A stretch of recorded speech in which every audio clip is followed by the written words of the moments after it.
The Orphean Covenant was a masterpiece of desperate optimism. It bound dozens of species, including the two great regional powers, the Human Alliance and the Aurelian Empire, in a fragile truce. The Covenant's central tenet, the War Pact, was simple: no weapons of mass destruction, no orbital bombardment of civilian centers, no strategic warfare. All conflict was to be localized, surgical, and declared. It was a gentleman's agreement for species that were, by nature, anything but gentle. Of the signatories, the Aurelians were the most alien. The Empire ruled through the color-sworn oath. Their very biology was a political declaration. An Aurelid skin was a living spectrum, shifting hue and pattern to broadcast emotion, intent, and social standing. A pleasant conversation might be held in hues of soft azure and silver. A declaration of righteous anger would turn the speaker a stark, menacing crimson. Far from the galactic core, on the very edge of the border between the Alliance and the Empire, sat the Helix Reconciliation Stronghold. It was not a fortress. It was a meeting place, a diplomatic neutral zone, and, more than anything, a testament to optimistic bureaucracy.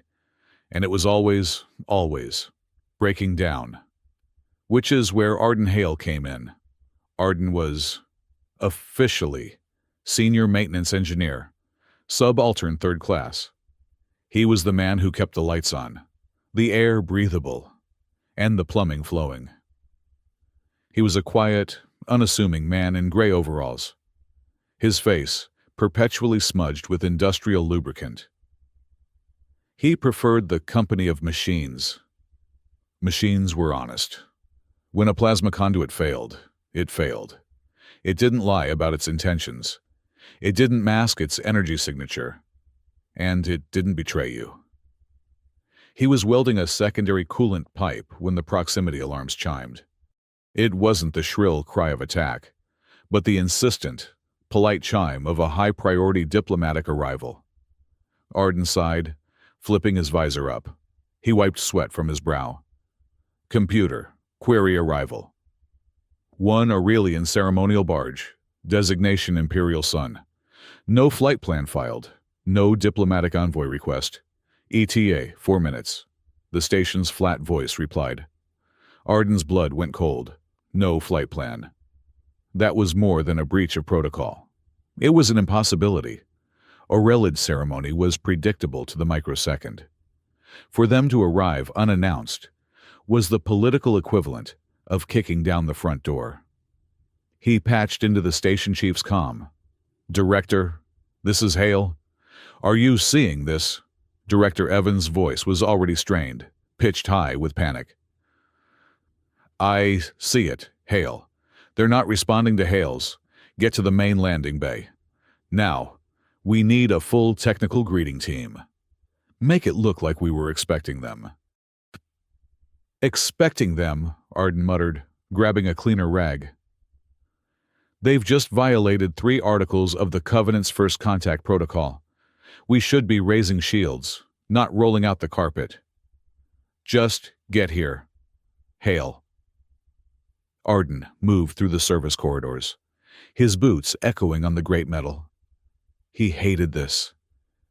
He had come to Helix 3 years ago to be forgotten. He had come to fix pipes and disappear.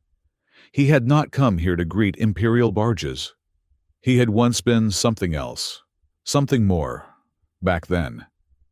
They called him a signal weaver. It was a poetic name for a terrifying reality.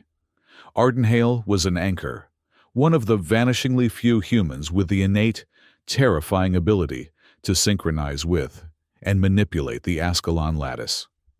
The lattice was the ghost in the machine of the galaxy, an ancient, crystalline network left by a species long dead. It hummed beneath the fabric of spacetime. Most species used it as a crude FTL communication network. Anchors like Arden could steer it. They could bend signals, reshape sensor data, and, if pushed, command the very foundations of ancient technology. His talent had gotten his unit killed. A betrayal, orchestrated by a man he trusted, had turned his gift into a weapon aimed at his own back. So Arden Hale ran. He buried the signal weaver and became a mechanic. He would never touch the lattice again. He arrived in the cavernous main landing bay just as the landing clamps engaged with a pressurized hiss. Director Evans was there, sweating profusely through his formal uniform. The barge's ramp lowered. The air grew still. 2 lines of Aurelid honor guards emerged, clad in armor that looked grown rather than forged, resembling iridescent beetle carapaces. Their skin was a uniform, passive gold, the color of imperial service. They took positions, their polearms thrumming with low energy. Then she emerged. Arden felt the air thicken. It was her, Empress Sarenth Aurelian. Not an envoy, not a general. The Empress herself. She was magnificent and terrifying. She stood nearly 8 feet tall, draped in robes that seemed woven from captured light. Her skin was a mesmerizing, slow-shifting cascade of pure, authoritative gold, shot through with veins of deep violet, the color of imperial truth. She was the absolute ruler of 300 worlds. Flanking her were her generals. One, powerfully built, scanned the human delegation with open contempt. His skin was a dark, bruised crimson, the martial intent. This had to be Prefect Malukar, the infamous hawk of the Aurelian military. Director Evans. Sarenth's voice resonated, seemingly from the air itself rather than her lips. "Your station is in violation," Evans sputtered. "Your Imperial Majesty, we were unaware of your arrival. This is a profound honor. But we are aware," Sarenth stated. Her golden gaze swept the bay. "We are here to investigate the violation yourselves." Another figure stepped forward from behind the Empress. She was slighter than the others, her robes simpler, more academic. Her skin was a base of pale, shimmering silver, but it was currently clouded with flashes of agitated, curious blue. "Director," she began, her voice crisp. "As per the Helix Accords, Article 2, Section 4, all sensor data within the reconciliation zone is to be shared, unencrypted, with both the Alliance and the Empire." Arden flinched. He knew that voice. The woman looked up, her eyes locked with his. She was Cassia Rell, the Aurelid diplomat and archaeologist. He had argued with her, heatedly, for months over encrypted technical channels about the resonance frequencies of pre-Covenant artifacts. He knew her as Archivist Silver. "For 6 days," Cassia Rell continued, her silver-blue gaze holding Arden's. "Your deep space sensor logs from this station have been dark." "That's impossible," Evans said. "Our systems are fully automated." "Engineer Hale, report." All eyes turned to Arden, the Empress, the Crimson General, the silver-blue scholar. He felt like a mouse being inspected by a pride of lions. He cleared his throat, resisting the urge to wipe his greasy hands on his overalls. "The long-range array is fully functional. Director, we are broadcasting as normal." Cassia Rell took a step closer. The scent of ozone and something metallic, like charged minerals, came from her. "Then you are broadcasting a null signal, which implies, engineer, that you are either incompetent or you are deliberately masking your data." Arden felt a prickle of his old self, the part of him that didn't just fix pipes. "Or," he said, his voice quiet, but carrying in the sudden silence, "your receiving arrays are malfunctioning. Helix Stronghold is compliant with Covenant Treaty. Article 4, Section 9. All diplomatic buffer zones shall maintain open-channel distress protocols. We are compliant." He had done it without thinking, quoting treaty law at an Empress. Evans looked like he was about to faint. Cassiarel's skin flickered with a bright, sharp azure. Amusement. An engineer who quotes the Covenant. Impressive. But you neglected Section 12 of that same article. Unless overriding concerns of potential treaty breach are active. Your signal silence is that concern. A strange tension crackled between them, a spark of the same intellectual fire they shared over the comms. Here, in person, it was something else. Before Arden could reply, he saw it. A flicker on his personal datapad, which was networked into the station's core. Not a diplomatic chime, a tactical alert. "Something is wrong," Arden said, moving toward a wall console. "What is it, Hale?" Evans demanded. "The long-range array," Arden said, his fingers flying across the interface. "It's not malfunctioning. It's been severed. The connection is cut. The buffer is empty." See, Malakar's crimson skin deepened. The humans admit their deception. "No," Arden said, his blood running cold. "The cut isn't internal. It's external. The signal was sliced clean. 3,000 kilometers out. The diagnostic signature." He stopped. He knew that signature. It was human. Alliance standard, but with a specific, proprietary encryption key. "Admiral Hark," Arden whispered. Hark's fleet was supposedly 2 sectors away. Hark, the man who saw the Covenant as a temporary obstacle. Hark, the man who had commanded the operation that cost Arden his unit. "What was that, Engineer Sher?" Cassiarel asked. "Accidental interference," Arden lied, his voice tight. "A micrometeor shower, maybe. I can re-establish the link in 10 hours. Sarinth's golden eyes narrowed. She knew he was lying. And then the world exploded.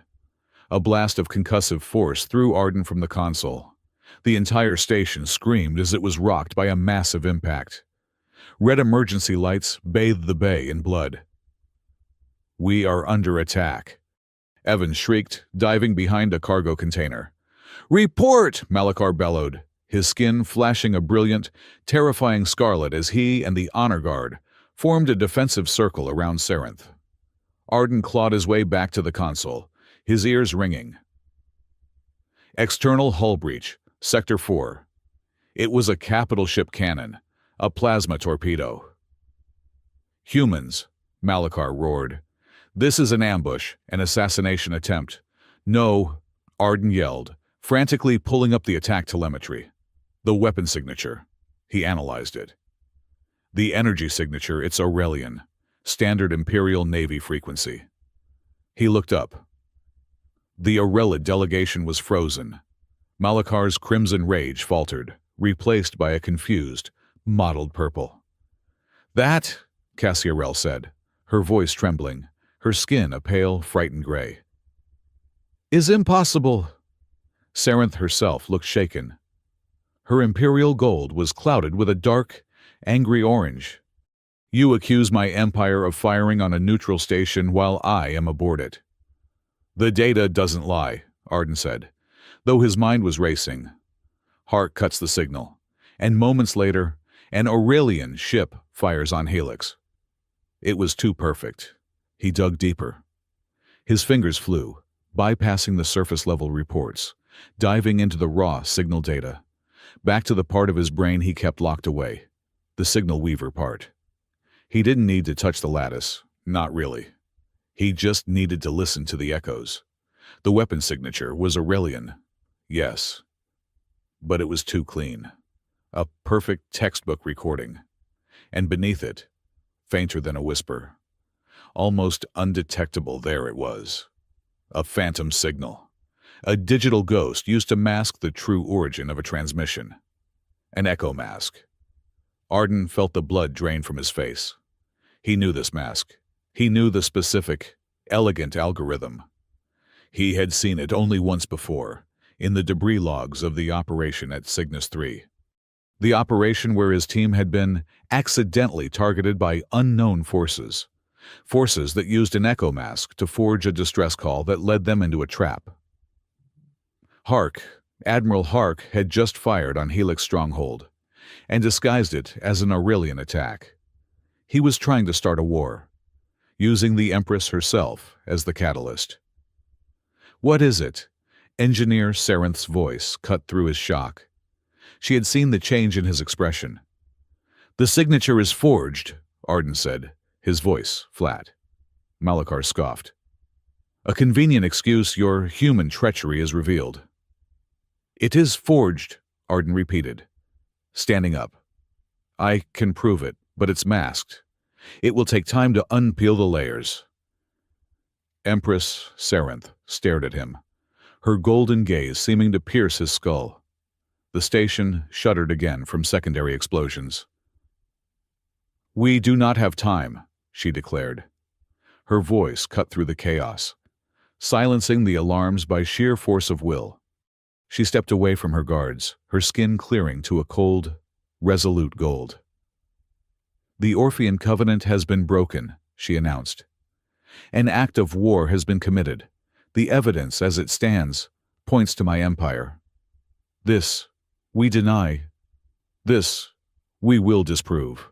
She turned, her gaze sweeping over the cowering humans and her own furious generals. "We invoke the 13th Protocol. We invoke the Proving Stand." A collective gasp went up from the Orlids. Even Malachar looked stunned, his crimson skin fading to a shocked lavender. Arden knew the protocol. It was an archaic, rarely used clause in the War Pact. The trial by combat for an entire species.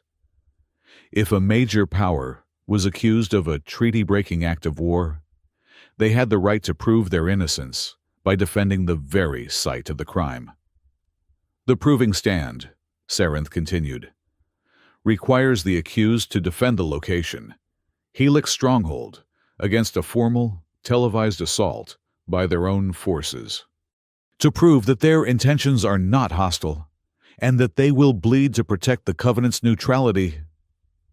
"But, Majesty," Cassia Rell stepped forward, her silver skin pale. "The Proving Stand also requires a groundholder, a neutral arbiter, present at the inciting incident, to command the defense.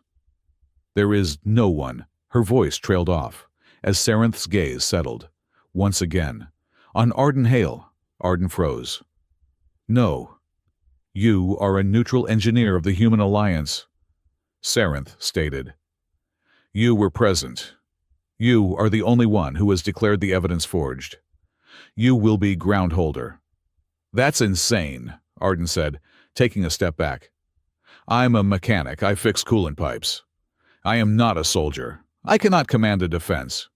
"You will not be commanding," Malachar sneered, recovering his composure.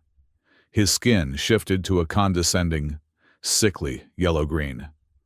"You will be a symbol, a human puppet, while the Empress's Legion demonstrates its honor." "I refuse," Arden said. "You cannot," Sarenth replied. "The protocol is binding if you refuse. The accusation stands. The Aurelian Empire will be found guilty of an unprovoked attack. The War Pact will dissolve, and the Alliance will have its war." "A war, I suspect. Someone in your own fleet desperately wants—" She knew. She didn't know how. But she knew this was a setup. Arden's mind raced. If he refused, Hark won. Hark would get his war, and the blood of billions would be on his hands. If he accepted, he was a mechanic in a broken diplomatic station. He would be facing the full, terrifying might of an Aurelian testing fleet. He would die. Helix would be destroyed. But as groundholder, he would have control of the station's systems. All of them. And he would have an audience. The entire galaxy would be watching this proving stand. If he failed, Aurelian was guilty. If he succeeded, if he survived long enough, he could use the station's sensors to peel back Hark's echo mask. Live, in front of the entire Covenant. He could expose him. Hark. The man who left him for dead. The man who murdered his friends. Arden looked at the hole in the station wall. He thought of the quiet life he had built here, the technicians he traded jokes with, the civilians who trusted these walls, his personal rule. The one he formed in the wreckage of Cygnus 3 echoed in his mind. Nobody gets left behind. I accept the terms, Arden Hale said. His voice was hoarse, but steady. The Empress nodded, a flicker of what might have been respect in her golden eyes. The proving stand will commence in 2 hours. My delegation will remove ourselves to the diplomatic observation dome. The station is yours. Groundholder. Cassia Rell gave him one last look. Her expression a complex mixture of fear, pity, and that same sharp intellectual curiosity. Then she turned and followed her Empress. Arden was left alone in the ruined, red-lit landing bay. He walked to the main viewport. Outside, the sleek Imperial barge was ascending, moving toward the shielded observation dome that hung suspended a kilometer away from the main station. He could see Sarenth on the barge's bridge, a golden figure watching him through the transparent armor. He could see her generals, their forms rigid, their colors already shifting to the condescending hues of board ritual. They were preparing to watch a mechanic be swatted like a fly. The station comm chimed. It was Cassia Rell, her voice formal. Groundholder, the testing legion has arrived. The Empress grants you this one request. As per the proving stand protocol, what resources do you require for your defense shield modulators, point defense cannons, a contingent of human marines? Arden looked at the generals, visible on a small screen, scoffing. He looked at the readouts of his station. It was a wreck. A slow, cold smile touched his lips. It was the first time he had smiled in 3 years. It felt wrong. He keyed the microphone. Just give me access to the station's waste disposal system and a few spools of wire. The proving stand had a 2-hour grace period. Arden Hale used every second. Helix Stronghold was not a warship. It was a glorified office building with pressurized windows. It had 0 offensive capabilities, and its defensive systems consisted of navigational shields meant to repel micrometeors, not plasma torpedoes. Arden stood in the chaotic operations center. Director Evans, pale and shaking, had officially ceded command to him. The few dozen civilian technicians and engineers who hadn't fled to the emergency bunkers looked at Arden with a mixture of terror and confusion. All right, Arden said, his voice cutting through the panic. I need a full diagnostic of the station. Everything, power, life support, and especially structural integrity. Hale, Evans stammered. What are you doing? They're sending a legion? They are, Arden said, already pulling up schematics on the main console. And they're expecting a military response. We're not giving them one. He turned to the engineering team. I need the waste disposal system. Reroute all magnetic launches to manual control. Bypass the mass sensors. I want to be able to fire garbage on my command. The engineer stared. You heard me? Arden snapped. And I need the primary communications array. Take it offline. I want all the high-capacity fiber optic cabling rerouted from the array and linked to the main power grid. Turn the whole comms dish into a giant, undirected capacitor. Understood. That's not what it's for. Arden, a technician, Misha, said. It is now, Arden replied. And fire suppression. I want every pressurized extinguisher from decks 5 through 12 brought to the breached area in Sector 4. Every single one. The team, galvanized by the sheer insanity of the orders, moved. This was, at least, something to do. Arden turned to the quartermaster. What about the maintenance drones? How many repair-alls do we have? 32, groundholder. But they just have welders and grippers. Perfect. Get them outside. Have them start welding. Anything. Weld scrap metal to the hull. Make it look like we're patching the breach. As the station scrambled, Arden dove into the system kernel. He was a mechanic. He knew this station's guts better than its designers. He began to write code, his fingers a blur. He wasn't building a fortress. He was building a trap, a series of traps, made of junk. His private console chimed. It was an encrypted Aurelius frequency. He answered. Cassia, Rel's face appeared. Her silver-blue skin troubled. She was in the observation dome, the cold light of stars behind her. Mr. Hale, she said, her voice low. Your requests. They are irregular. The Empress is perplexed by your request for garbage. It's what I have. Archivist Rel, Arden said, not looking up from his console. I'm a mechanic. I'm going to fix this problem like a mechanic. There was a long pause. The proving stand is not a game, she said softly. The forces arrayed against you are ceremonial, but they are not weak. They will test your shields, then your armor, then your internal defenses. You have none of it. I'm aware. No, she insisted. You are not. They are Aurelian regulars. Their test will shatter this station. You will die. Arden finally stopped typing and looked at her. Then I'll die. But I will die proving that Aurelian signature was forged. Unless you have a better idea. Cassia hesitated. Her skin flickered with a complex, unreadable azure. I cannot offer you weapons, but I can offer knowledge. The station's core is near a minor node of the Ascalon lattice. Arden's blood froze. I am an archaeologist, she continued. Not a signal weaver, but I have access to the Imperial archives.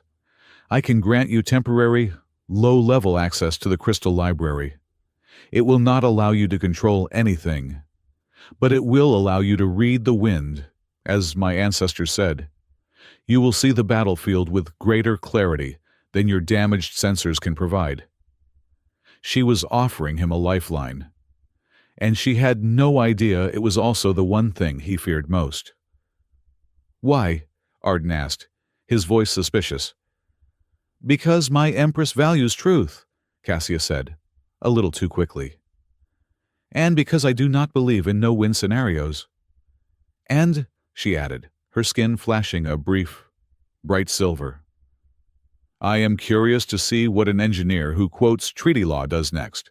A data packet appeared on his console, an Imperial access key. He looked at it, his heart pounding. Thank you, Archivist. Do not thank me yet, Mr. Hale. She cut the connection. Arden stared at the key. His hand trembled. Just to read the wind.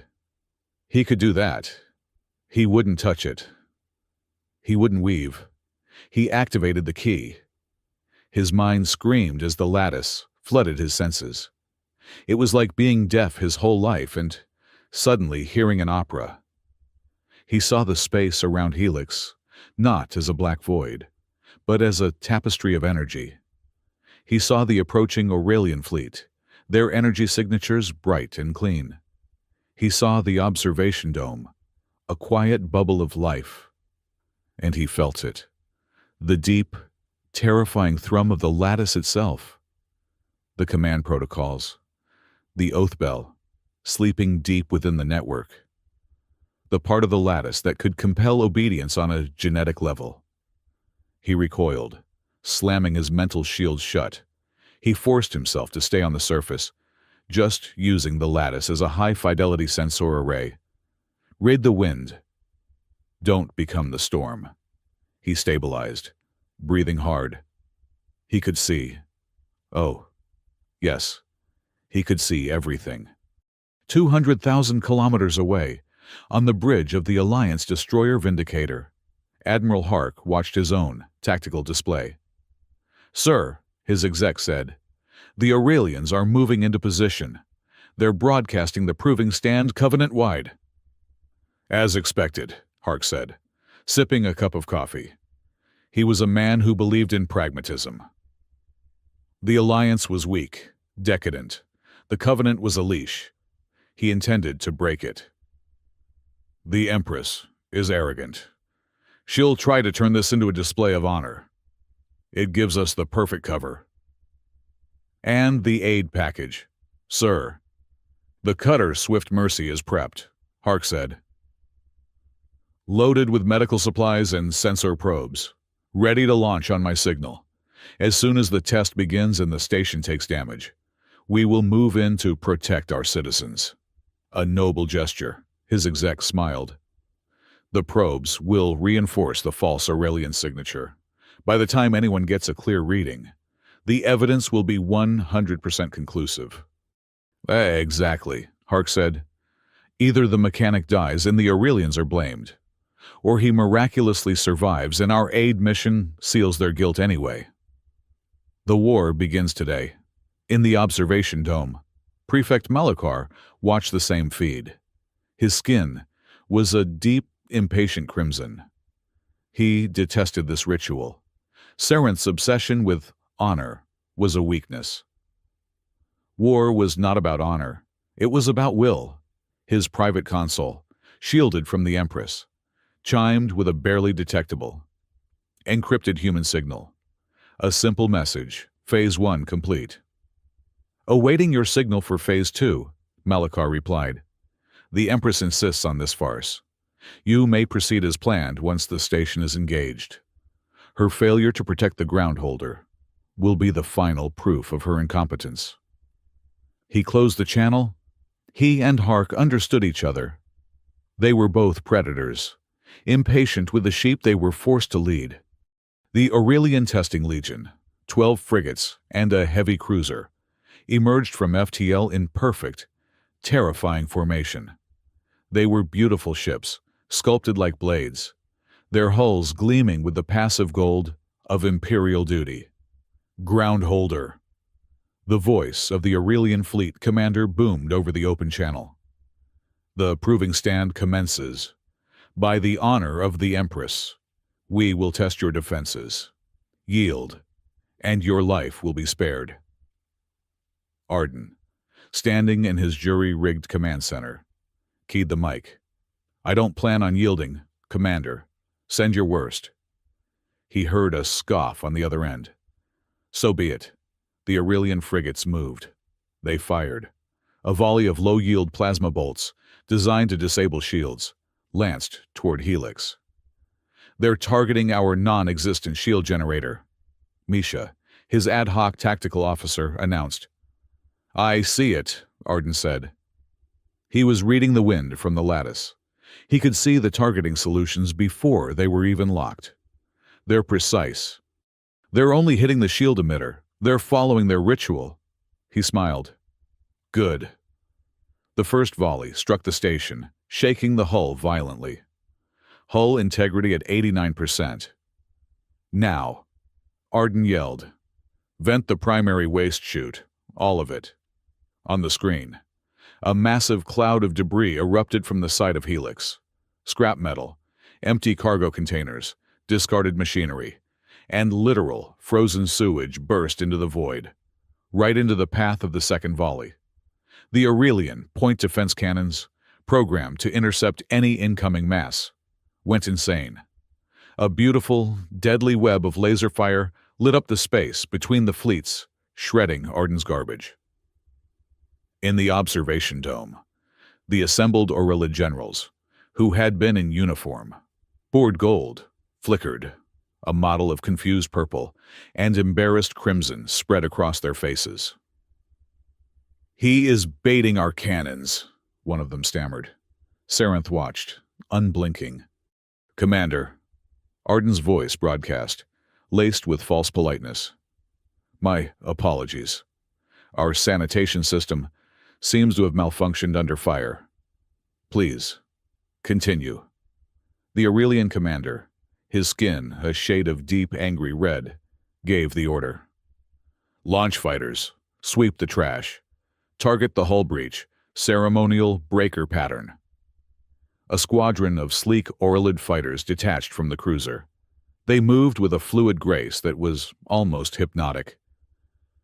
They're locking onto the breach, Misha said, her voice tight. I see them, Arden said. He was watching the lattice. He could feel their targeting signals. Neat and tidy packets of data. And now, activate the comms array. Full discharge. The technicians slammed their hands on the consoles. The massive, repurposed communications dish on top of Helix, now a giant capacitor, dumped its entire energy load in a single, invisible pulse of raw data. It was not a weapon. It was a resonance trap. For the Aurelid fighters, it was chaos. Their targeting systems, expecting a clear signal, were suddenly flooded with their own inverted guidance data. Target lock became target unlock. Friend became foe. The perfect, elegant formation broke. One fighter system, screaming that its wingman was now a primary target, opened fire. Another, trying to evade a phantom missile lock, slammed its engines into reverse, nearly colliding with a third. The squadron scattered, pilots shouting in confusion over their comms. He broke their formation, Evans whispered, his eyes wide. He didn't fire a shot.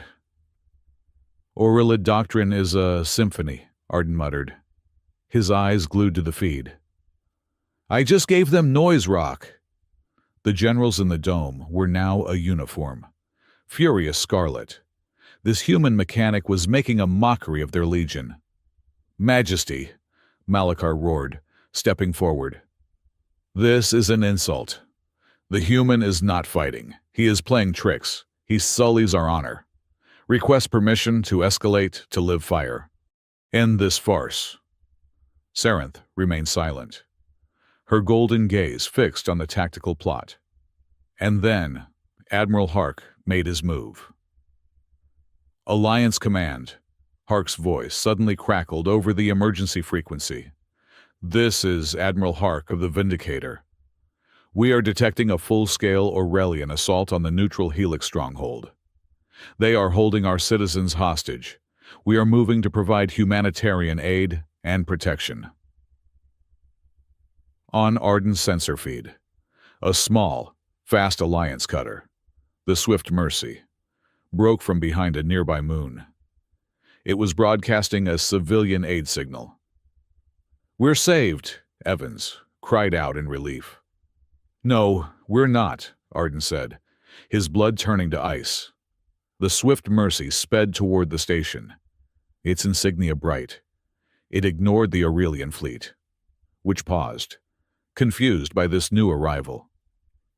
Helix Stronghold, the cutter's pilot broadcast. We are firing a high-penetration sensor probe into your damaged hull to assess structural integrity and search for survivors. Stand by for assistance. Don't let it touch the station, Arden yelled. But it was too late. A small projectile fired from the cutter and embedded itself deep within the hull breach. What is that? Misha asked. Arden didn't answer. He was already analyzing the signal. It wasn't a sensor. It was a beacon, a transmitter. And it was broadcasting. It was screaming a false energy signature, an Aurelian signature. It was planting new evidence, overwriting the data from the first attack, burying it under a mountain of fresh, verifiable, false data. And the signature, the ghost in the code, the specific, elegant algorithm of the echo mask. It was identical. Arden stumbled back from the console, a cold, forgotten rage rising in his throat. It was the same mask, the exact same one. The one Hark used at Cygnus 3. The one that sent Arden's team into a phantom ambush. The one that got them all killed. Hark wasn't just trying to start a war. He was using the exact same play, and he was doing it right in front of Arden's face. The anger was so cold, it was almost peaceful. It wasn't hot. It was precise. It was the anger of a surgeon, not a berserker. He would not just expose Hark. He would dismantle him. His private comm chimed. It was Cassia.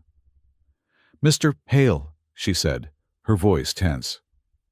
"That Alliance ship is interfering, but its signal confirms the Aurelian attack signature. It confirms your station is lying. It's planting the signal." "Archivist," Arden said, his voice dangerously calm. "How can you be certain?" Arden looked up, his eyes meeting hers on the screen. He was covered in grease, sweat, and coolant. "Because I've seen this trick before. It's an old one." "Your tactics with the fighters and the waste disposal," she said, changing the subject, her skin flickering with that inquisitive azure again. "It is not in any database. It is chaotic, illogical." "It's not illogical. It's just cheap," Arden said, turning to reroute power to the station's ventilation system. "You use what you have. Sometimes that's a phased plasma cannon. Sometimes it's a roll of duct tape." He could almost hear her smile. "Then the Alliance is lucky to have you. Mr. Duct Tape." "I've been called worse," Arden said. "Now, if you'll excuse me, I have to go weaponize the air conditioning." He cut the feed. In the observation dome, the tactical display had been updated. It now showed Arden's new preparations. He was rerouting the station's fire extinguishers into the ventilation shafts of Sector 4. Malakar, his skin a dark, furious crimson, finally turned on his Empress. "Majesty, this has gone on long enough. The human mocks us. He plays with garbage and fire hydrants while our fleet is held in check by your ritual. This proving stand has failed. It proves only our weakness. Let me end this." Empress Sarenth did not look at him. She was watching the data feed from the Alliance aid ship. She was watching the signal it was planting. She was watching the exact moment that signal was activated, and how it too perfectly, corroborated the initial attack. She saw the trap. She looked at the main tactical display. It was a mess. It showed a station held together by duct tape and hope. It showed a single engineer, one man, who had used junk to confuse a squadron of elite fighters, and who was now, apparently, building pressure mines out of coffee machines. It was the most brilliant, asymmetric, and utterly human display of tactical ingenuity she had in her 1,000-year reign. This was not a fool. This was a master. "Prefect," Sarenth said, her voice soft. Malukar fell silent. She turned to him. Her skin was not gold. It was not crimson. It had shifted to a deep, royal indigo, the color of profound respect, shot through with veins of determined gold.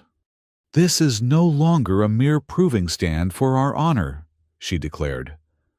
Her voice resonated with a new, cold power. "This is a demonstration of truth." She activated her Imperial command channel. "Commander of the Legion, stand down. Hold your position." She turned to her communications officer. "Patch the full tactical feed from the ground holder and the sensor logs from that Alliance ship to the entire Orphean Covenant. Broadcast it. Live." The officer looked stunned. "Meiji." "Now," Sarenth commanded. "Let the galaxy watch. Let them all watch what one human, armed with nothing but scrap, does when he is cornered by liars." The broadcast blackout lasted only 4 minutes, but it was long enough. When the Covenant news feeds blazed back to life, they did not show the strange, asymmetric duel at Helix Stronghold. They showed a fireball, a civilian transit station, Epsilon 9, 20 million kilometers from Helix, had just been vaporized. It was a soft target, a hub for civilian liners and cargo ships, with no military value. Admiral Hark's face filled the screen. His expression was a mask of calculated sorrow. "Minutes ago," he announced, his voice heavy, "we witnessed a new and terrifying escalation. The Epsilon 9 station was destroyed by a directed energy pulse, originating from the Ascalon lattice itself. The feed cut to a tactical replay. It showed a phantom energy spike, a twisted purple line, lancing from deep space and hitting the station. The signature was chaotic, raw. Our analysts," Hart continued, "have confirmed our worst fears. The energy signature matches data recovered by our brave aid mission at Helix Stronghold. The Aurelian Empire has not just attacked a neutral station. They have successfully hacked the ancient lattice.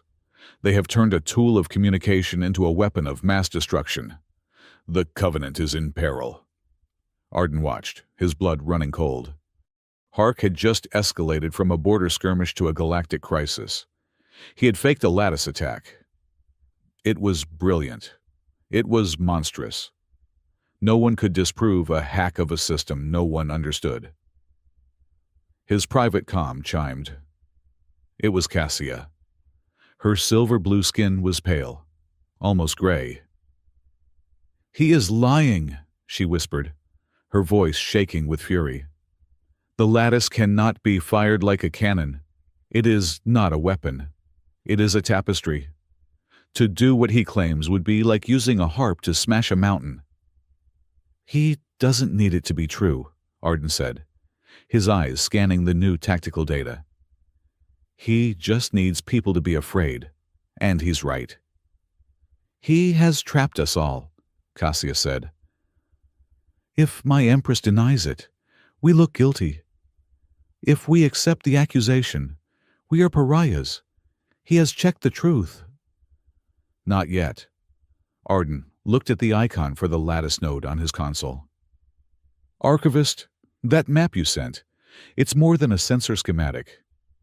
"It is," she said. "It is one of the old maps, from the first Aurelian contact. It shows the flow of the lattice itself." "It shows Helix," Arden said, his voice dropping. "This station wasn't built here by accident. Was it? This is a node." He could feel her sudden, sharp intake of breath. "You can read the old maps, Mr. Hale. Who are you?" "I'm just a mechanic," Arden said, evading the question. "But this node, what is it?" "It is a sovereignty node," Cassia said, her voice now filled with a new, dawning horror. "By our oldest laws, it is one of the places where the lattice listens, where oaths were sworn that bound entire sectors. Arden, if you activate that node incorrectly, you could accidentally rewrite the treaties. You could cede this entire sector to the Empire, or to the Alliance, or to no one. You could shatter the Covenant with a single, wrong command." Arden closed his eyes. The trap had just sprung another row of teeth. Hark was playing checkers, but he was standing on a nuclear bomb, and he had just handed Arden the trigger. "Thank you, Cassia," he said quietly. "I understand. Arden, wait." He cut the connection. He had to think. In the observation dome, Prefect Malachar was incandescent. His skin was a blazing, furious scarlet, so bright it hurt the eyes. "He dares," Malachar roared, slamming his fist on a console. "That human pig, Hark. He dares accuse us of this desecration after Sarenth has forced us into this humiliating, proving stand." He turned to the Empress, his voice dropping to a conspiratorial hiss. "Majesty, you see the truth now. Your path of honor has failed. Hark has outmaneuvered you. He has painted us as monsters. The only way to answer this is to be the monster he claims." Sarenth's golden indigo form was rigid. "You will hold your tongue, Prefect." "I will not," Malachar spat, his crimson color darkening with contempt. "This farce is over. We will not win a war of public opinion. We will win a war of will." The human mechanic, the ground holder, is the linchpin. If he falls, the proving stand fails, and this entire charade of truth dissolves. The galaxy will see only that the Aurelians were accused, and the station fell. You are advocating that we break the proving stand, that we murder a neutral arbiter, live on a covenant-wide broadcast, Sarenth said, her voice lethally cold. I am advocating that we win. Malachar turned to his private command channel. Commander of the Legion, he ordered, bypassing the Empress's authority. The rules of engagement have changed. The groundholder has proven resilient. The Empress's honor is at stake. You will breach the station. You will secure the groundholder. Use all necessary force. Make it look like a tactical necessity. The ritual is over. On the Aurelian cruiser, the commander, his skin a confused mottled red, received the order. A direct command from the prefect, the head of the military. It contradicted the Empress. But it was a military order. He hesitated. Then his training took over. All ships, the commander ordered. Change targeting protocols. We are firing live rounds. I want that breach in Sector 4 widened. Launch boarding parties. We are ending this. In the Helix Command Center, the world turned white. A volley of plasma. No longer the testing grade, but full, lethal-strength bolts slammed into the station. The entire structure screamed, metal groaning in protest. Arden, Misha shrieked, holding onto her console. Those aren't ceremonial rounds, hull integrity down to 60%. They just vaporized half of Sector 4. They're trying to kill us. Arden was already moving. They're not just firing. They're breaching. He looked at the sensor feed, augmented by the lattice. Boarding pods. 3 of them. They're heading for the maintenance corridors. They're coming to finish the job. What do we do? Evans whimpered from under a desk. We turn on the music, Arden said. He slammed his hand on a console, activating his newest creation. The Aurelid breach team, 12 elite soldiers in full combat armor, landed perfectly in the service corridor. They moved like panthers, weapons raised, skin a uniform. Dutiful gold. Spread out, their leader commanded. Find the command center. Secure the groundholder. Non-lethal if possible. But secure him. The first soldier rounded a corner, and a sound hit him. Not an alarm. It was a single, pure, synthesized B-flat note. It echoed through the corridor. The soldier stopped, confused. Another soldier passed a pressure plate. A new, discordant note joined the first, a high F-sharp. They entered the main junction, and the full symphony hit them. Every panel, every junction box, every air vent had been wired with a tiny salvaged acoustic sensor.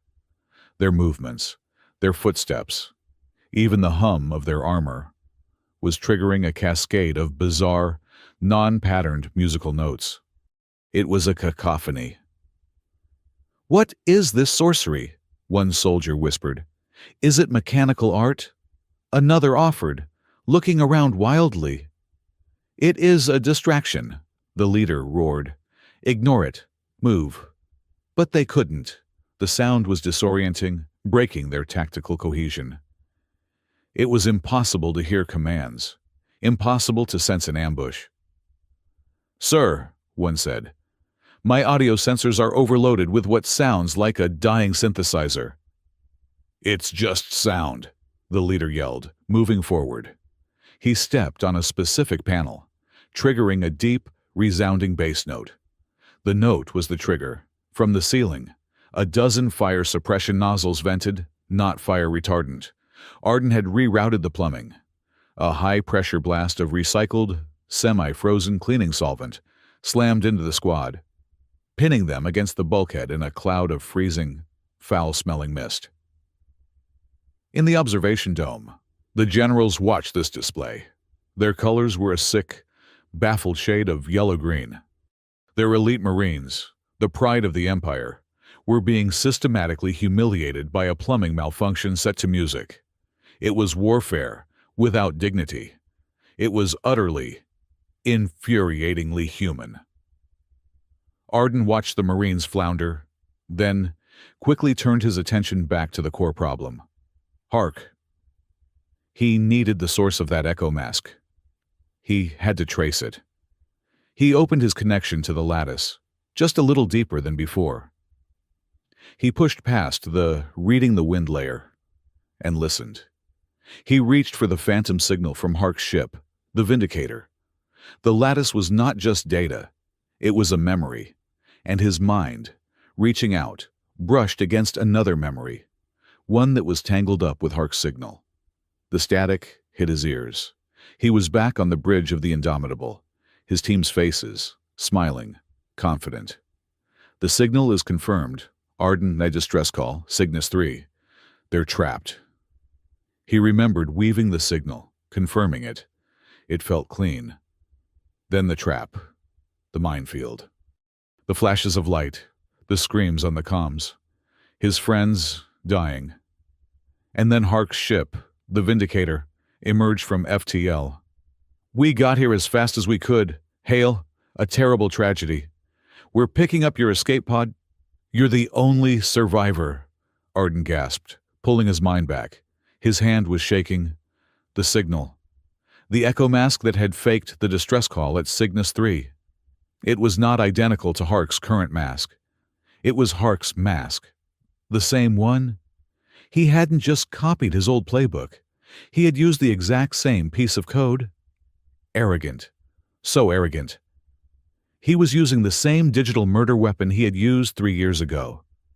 The cold anger in Arden's chest became a singularity. This was not about revenge anymore. This was about justice. It was a reckoning. A new icon flashed on his console. A formal summons from the Empress. Groundholder! Sarenth's voice broadcast, overriding all channels. The prefect has overstepped. The assault is paused. You will present yourself via holoprojection to this dome. Immediately. We will speak. Arden wiped his face. He looked at Misha. Keep the music playing, just in case. A moment later, his image, grainy and flickering, solidified in the center of the observation dome. He was still in his greasy overalls, his face smudged with soot. He was surrounded by a semicircle of the most powerful military leaders in the Empire, their skin a kaleidoscope of fury, confusion, and contempt. Sarenth stood before him, her golden indigo form radiating a cold, intense calm. Groundholder Hale, she said, you fight with unorthodox methods. You have embarrassed my legion and confused my generals. A feat I did not think possible. I'm a mechanic, Your Majesty, Arden said, his voice rough. I use the tools I have. Indeed, Sarenth paced. My prefect, she said, gesturing to Malachar, who was practically vibrating with crimson rage, believes you are a charlatan, and that this proving stand is a disgrace. He believes we should simply destroy your station and accept the political consequences. She stopped and faced him. I am not convinced. I propose a different test, a test of logic, a formal, one-on-one intellectual debate. Here, now, in front of my generals. You will argue your case that this proving stand is just... I will argue the counter that it is a failed ritual. If I win, you will surrender the station. If you win, I will withdraw my forces to the ceremonial perimeter. Arden looked at Malachar, who was sneering. This was another game, another ritual. I am not a diplomat, Arden said. I am not asking you to be, Sarenth replied. I am asking you to be right. Arden took a breath. I accept. The debate was brutal. Sarenth was a master of imperial law and covenant treaties. She picked apart his legal standing. She proved, technically, that the proving stand was already invalid due to the interference of Hark's aid ship. She backed him into a corner of pure, unassailable logic. "You see, groundholder," she said, her voice amplified in the dome. "By the very laws you quoted upon my arrival, your defense is moot. The terms have been violated. You have no legal standing. You must surrender." The general's colors brightened, shifting toward a confident, satisfied gold. Arden was silent for a long moment. He looked at Sarenth. "You're right, on every point. Technically, you win the debate." Sarenth's colors faltered. This was not the expected response. "But you're wrong about the problem," Arden continued, his voice gaining strength. "You're all arguing about the rules of a game while the building is on fire. You're arguing about who is strongest, who has the most honor." He looked around at the generals. "My people, we're not like you. We're fragile. We're chaotic. And we make mistakes. A lot of them. We've learned that strength isn't about hitting the hardest. It's not about being right all the time." He met Sarenth's gaze. "A strong organization, a strong species isn't the one that never fails. It's the one that corrects its mistakes the fastest." He pointed toward the feed of Hark's broadcast. "He is a mistake. This whole setup is a mistake. The only thing that matters now is who has the courage to correct it first. You, with your legions and your honor, or me, with my duct tape and my fire extinguishers." Dead silence. The general's colors were no longer gold. They were a pale, uncertain, sickly orange. They had no response to this. It was a logic that bypassed their entire culture. Empress Sarenth stared at Ardenhale, the grease-stained mechanic. Her skin, the imperial gold, slowly shifted. The indigo of respect returned, but this time it was deeper, suffused with a bright, analytical azure. She saw him. She saw the mold of leadership in his words. A leadership based not on birthright, but on brutal, pragmatic truth. She turned to her stunned generals. "The groundholder wins the argument," she stated. Malakar's crimson color vanished, replaced by a gray so pale it was almost white. "Majesty, you cannot. He admitted you won." "He won the point," Sarenth corrected, her voice final. "Commander of the Legion, you will pull back all forces. Reduce the assault intensity by 50%. Maintain a perimeter. We will continue this test, but we will not be the ones to break this station." As Sarenth's image faded from his console, Arden let out a breath he didn't know he was holding. He had won. He had bought himself time. "Arden," Misha's voice, sharp with new panic. "The whole Covenant network. It's a priority broadcast. From the Alliance." Hark's face appeared on every screen. He was no longer sad. He looked grim, resolved. "My fellow members of the Covenant," Hark began. "The Alliance High Command has reviewed the evidence. The unprovoked lethal attack on the Epsilon 9 transit station, combined with the irrefutable sensor, verified data from our aid mission at Helix Stronghold, leaves no room for doubt." A graphic appeared. Aurelian Empire, in red, flashing letters, Covenant breach. "We have no choice," Hark declared, "but to declare the Aurelian Empire an active breach of the War Pact. They have weaponized the Ascalon Lattice. As of this moment, all Alliance fleets are on a war footing. The proving stand is a sham. Helix Stronghold is now considered an enemy-occupied target." The broadcast ended. The game was over. The proving stand was irrelevant. Helix was no longer a neutral station. It was ground zero. Arden looked at the tactical plot. The Aurelian fleet was holding back, confused by Sarenth's order. But on the edge of the system, new FTL signals were appearing. Human signals, Hark's fleet. He looked at the icon for the sovereignty node, pulsing beneath his feet. He looked at the access key Cassia had given him.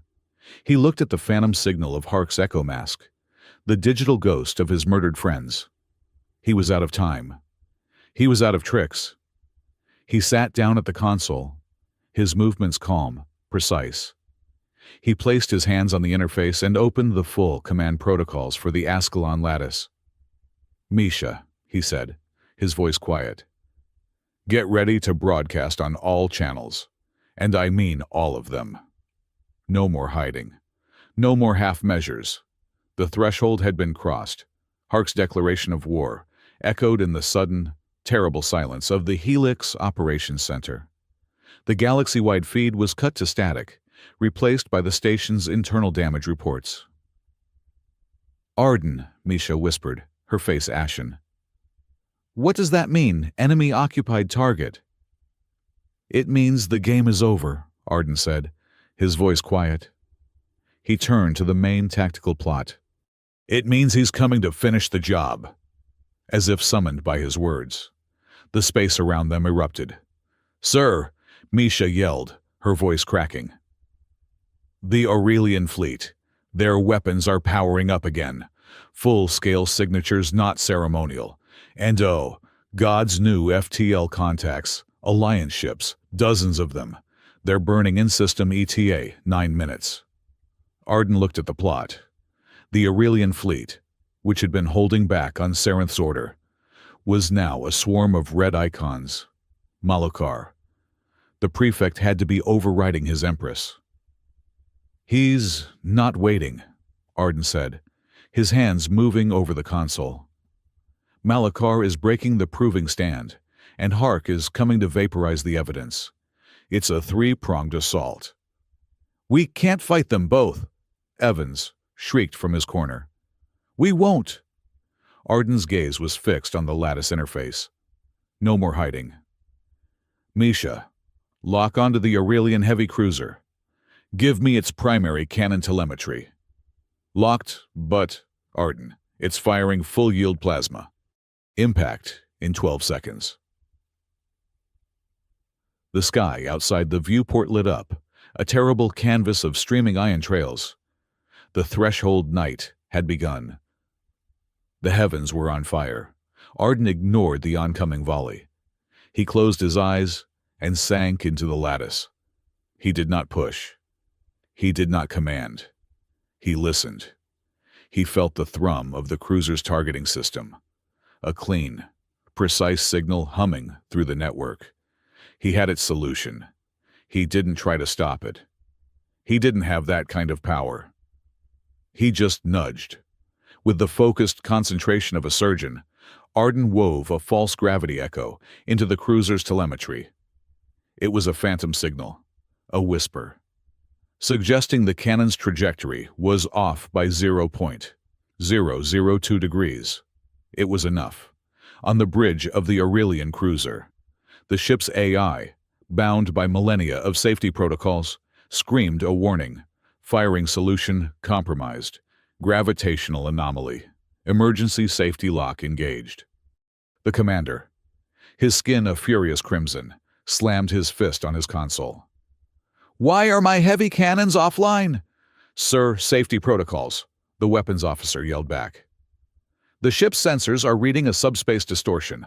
All targeting is compromised." The volley of heavy plasma simply stopped. The cannons going cold. In the observation dome, Prefect Malakar's skin flashed a violent, shocked purple. "What is this? He is toying with us." The frigates and fighters, however, were still coming. Their smaller cannons not subject to the same precise safety checks.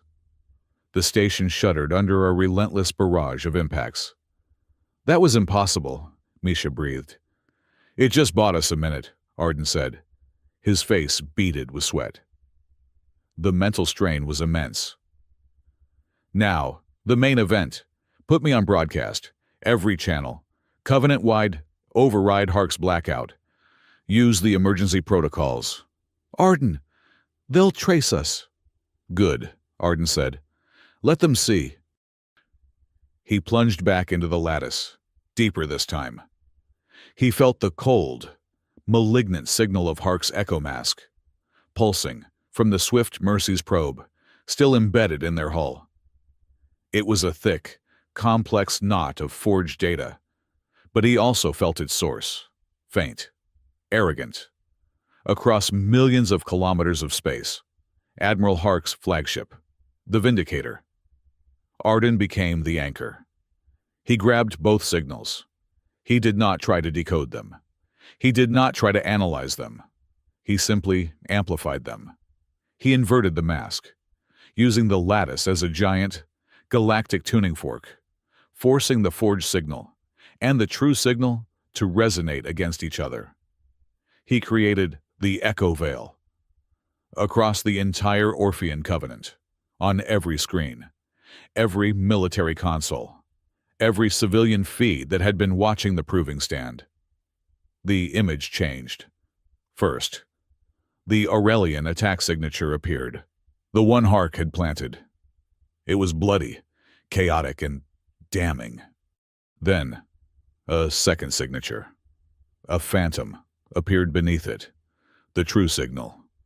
Clean, precise, and carrying the unmistakable, encrypted digital watermark of the Alliance Navy. And then, Arden released his final piece of evidence, the lattice memory of the Cygnus III attack, the ghost of the echo mask that had killed his friends.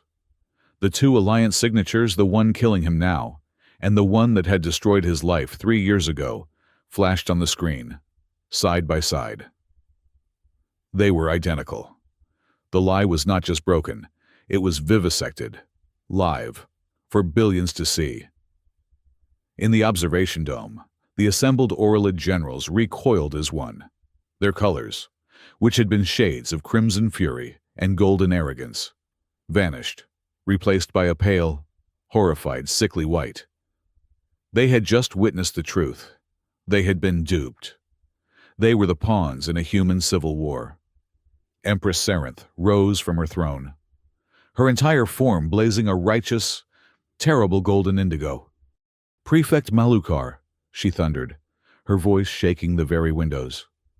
"You have countermanded my direct order.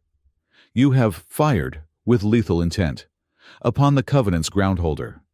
You have... Empress, wait." The voice was not Sarenth's. It was Cassia Rell. She stepped forward, away from the throne, planting herself directly in front of the apoplectic Malukar. Her skin was not its usual inquisitive silver blue. It was a pure, cold, unblemished silver, the color of unwavering truth. "Prefect," Cassia said, her voice sharp and clear, cutting through the tension. "By the third article of the color-sworn oath, you have shown a false face.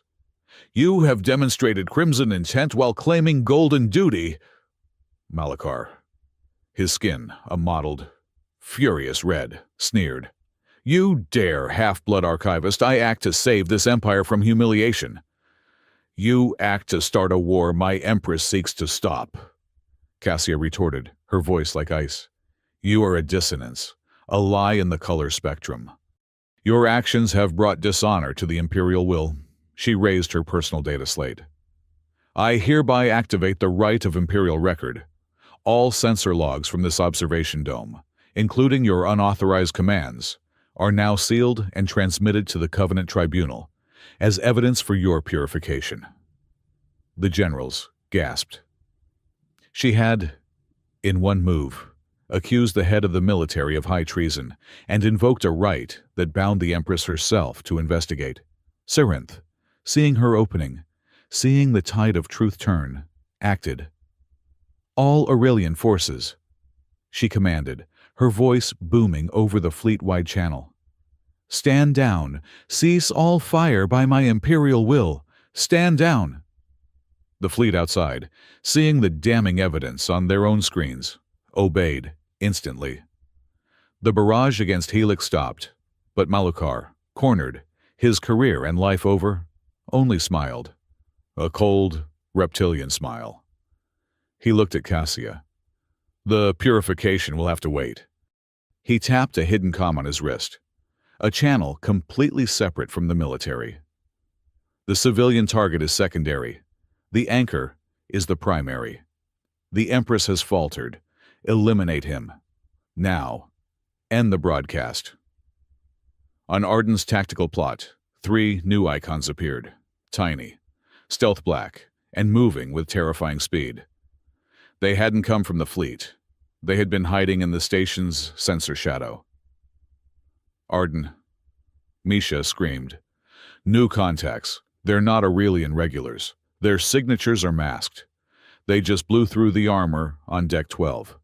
They're inside the station. Assassins! Arden breathed. Malakar's personal guard. They're heading for the command center. Arden looked at the locked bulkhead. He looked at Misha and the other 2 terrified technicians. Barricade this door. Pile whatever you can against it. Do not open it for any reason. Where are you going? Misha cried. Arden grabbed a heavy-duty particle wrench from the wall-mounted toolkit. I'm going to unclog the plumbing. He ran from the command center, sealing the door behind him. He sprinted to the main service corridor junction, the one he had musically wired earlier. The assassins would have to come this way. He ripped open a wall panel, exposing a nest of fiber-optic cables and power conduits. He began to reroute them, his hands a blur. He wasn't just wiring them for sound this time. He was creating a feedback loop, linking the acoustic sensors to the corridor's inertial dampeners. He heard them before he saw them, the heavy, rhythmic thud of combat boots. 5 of them. They rounded the corner, clad in pitch-black armor that seemed to drink the emergency lighting. Their skin, visible through their visors, was a flat, emotionless obsidian, the color of duty undivided. They saw him. The anchor, their leader hissed. Secure him. They raised their weapons. Arden slammed his fist on the exposed panel. The broken angle trap snapped shut. It wasn't a sound. It was a feeling. A disorienting wave of acoustic and gravitic distortion pulsed through the corridor. To the assassins, the world tilted. The floor seemed to drop away, then slam back up. The walls rippled. Their inner ears screamed in protest. Grav distorter! One yelled, stumbling, his rifle firing wild. No, the leader shouted, fighting his own senses. It's just sound. A trick pushed through. The leader lunged forward, blade in hand, shaking off the vertigo through sheer will.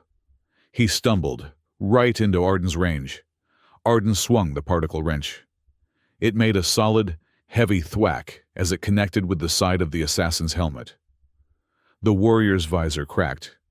He dropped like a stone. A second assassin lunged, firing a pulse rifle. Arden ducked, the bolt searing the air where his head had been. He slammed the wrench down on the rifle, shattering its casing, then brought the heavy tool back in a vicious arc, striking the assassin in the chest plate. The warrior crumpled, gasping. The remaining 3 were still disoriented, trapped in a hallway that refused to obey the laws of physics. Arden didn't wait. He lunged for the emergency bulkhead control, slamming his palm on the activator. A 3-meter-thick titanium door slid shut with a pneumatic hiss, sealing the remaining assassins on the other side. Arden leaned against the bulkhead, his chest heaving. His arms ached.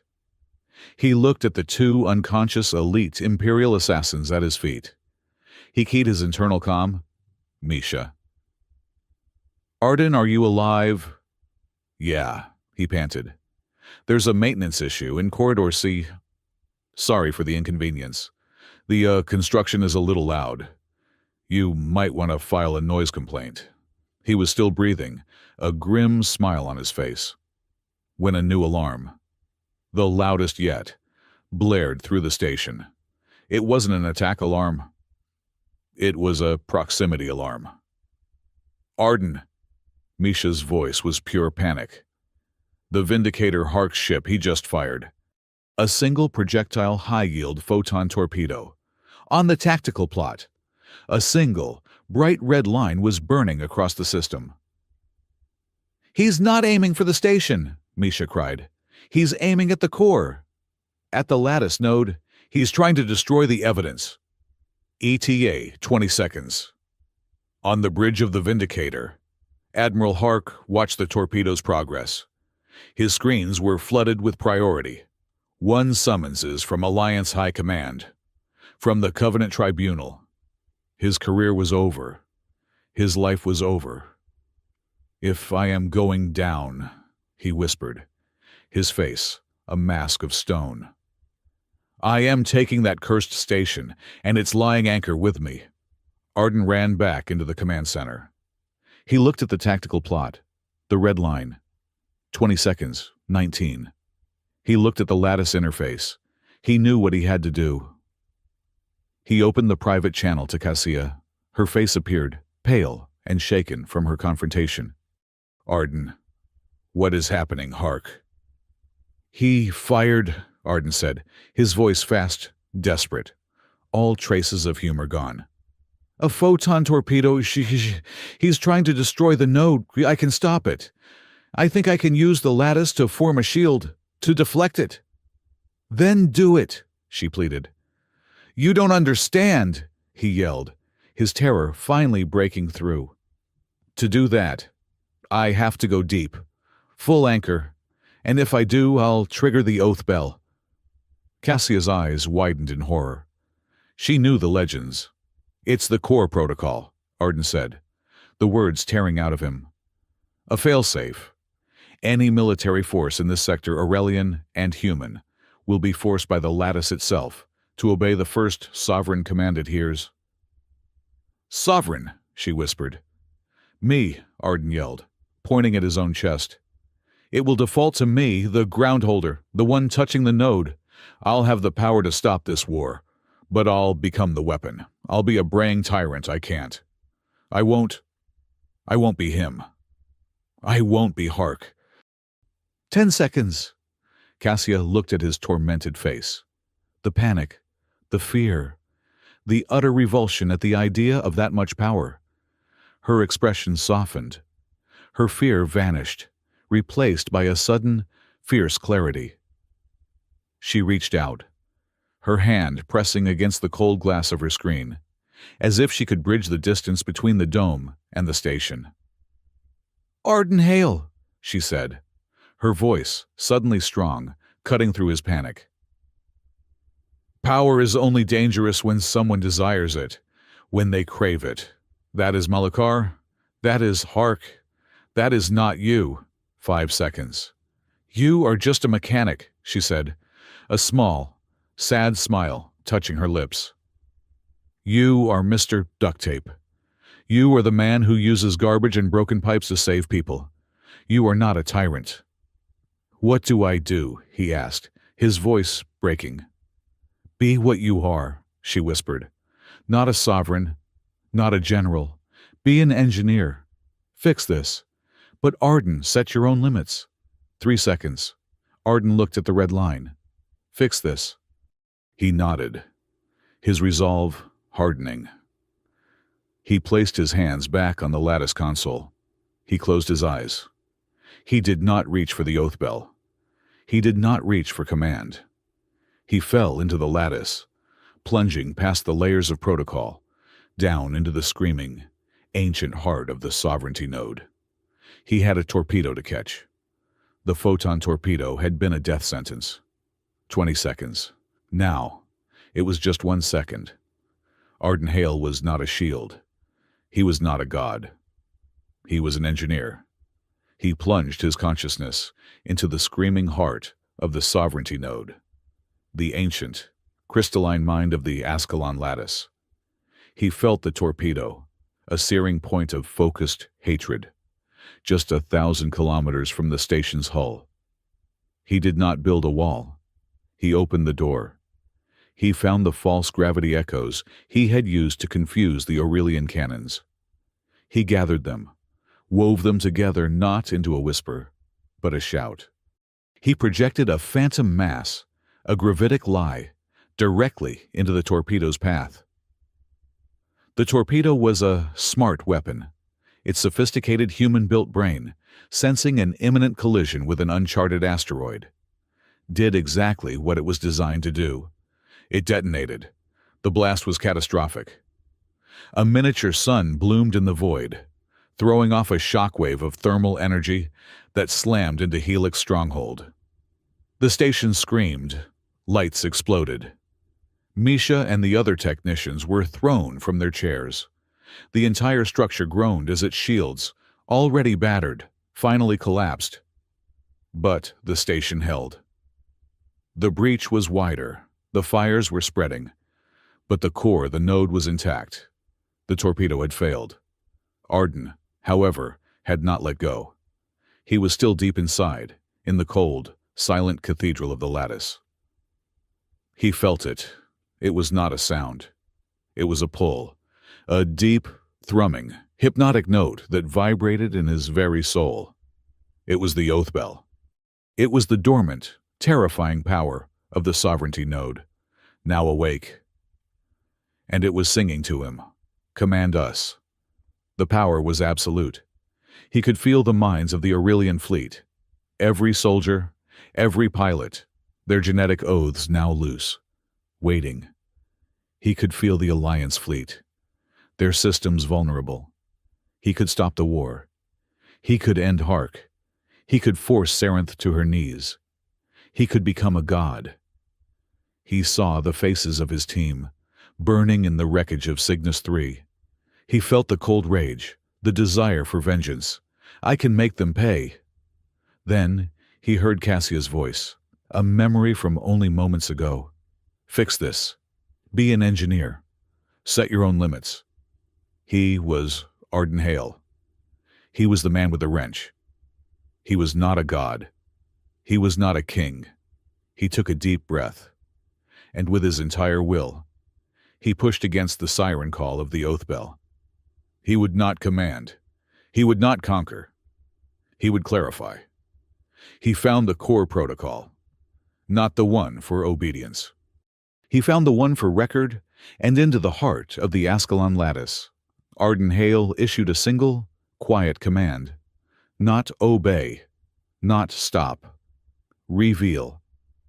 He activated the Judgment Archive, across the entire Orphean Covenant, on every screen that had gone dark.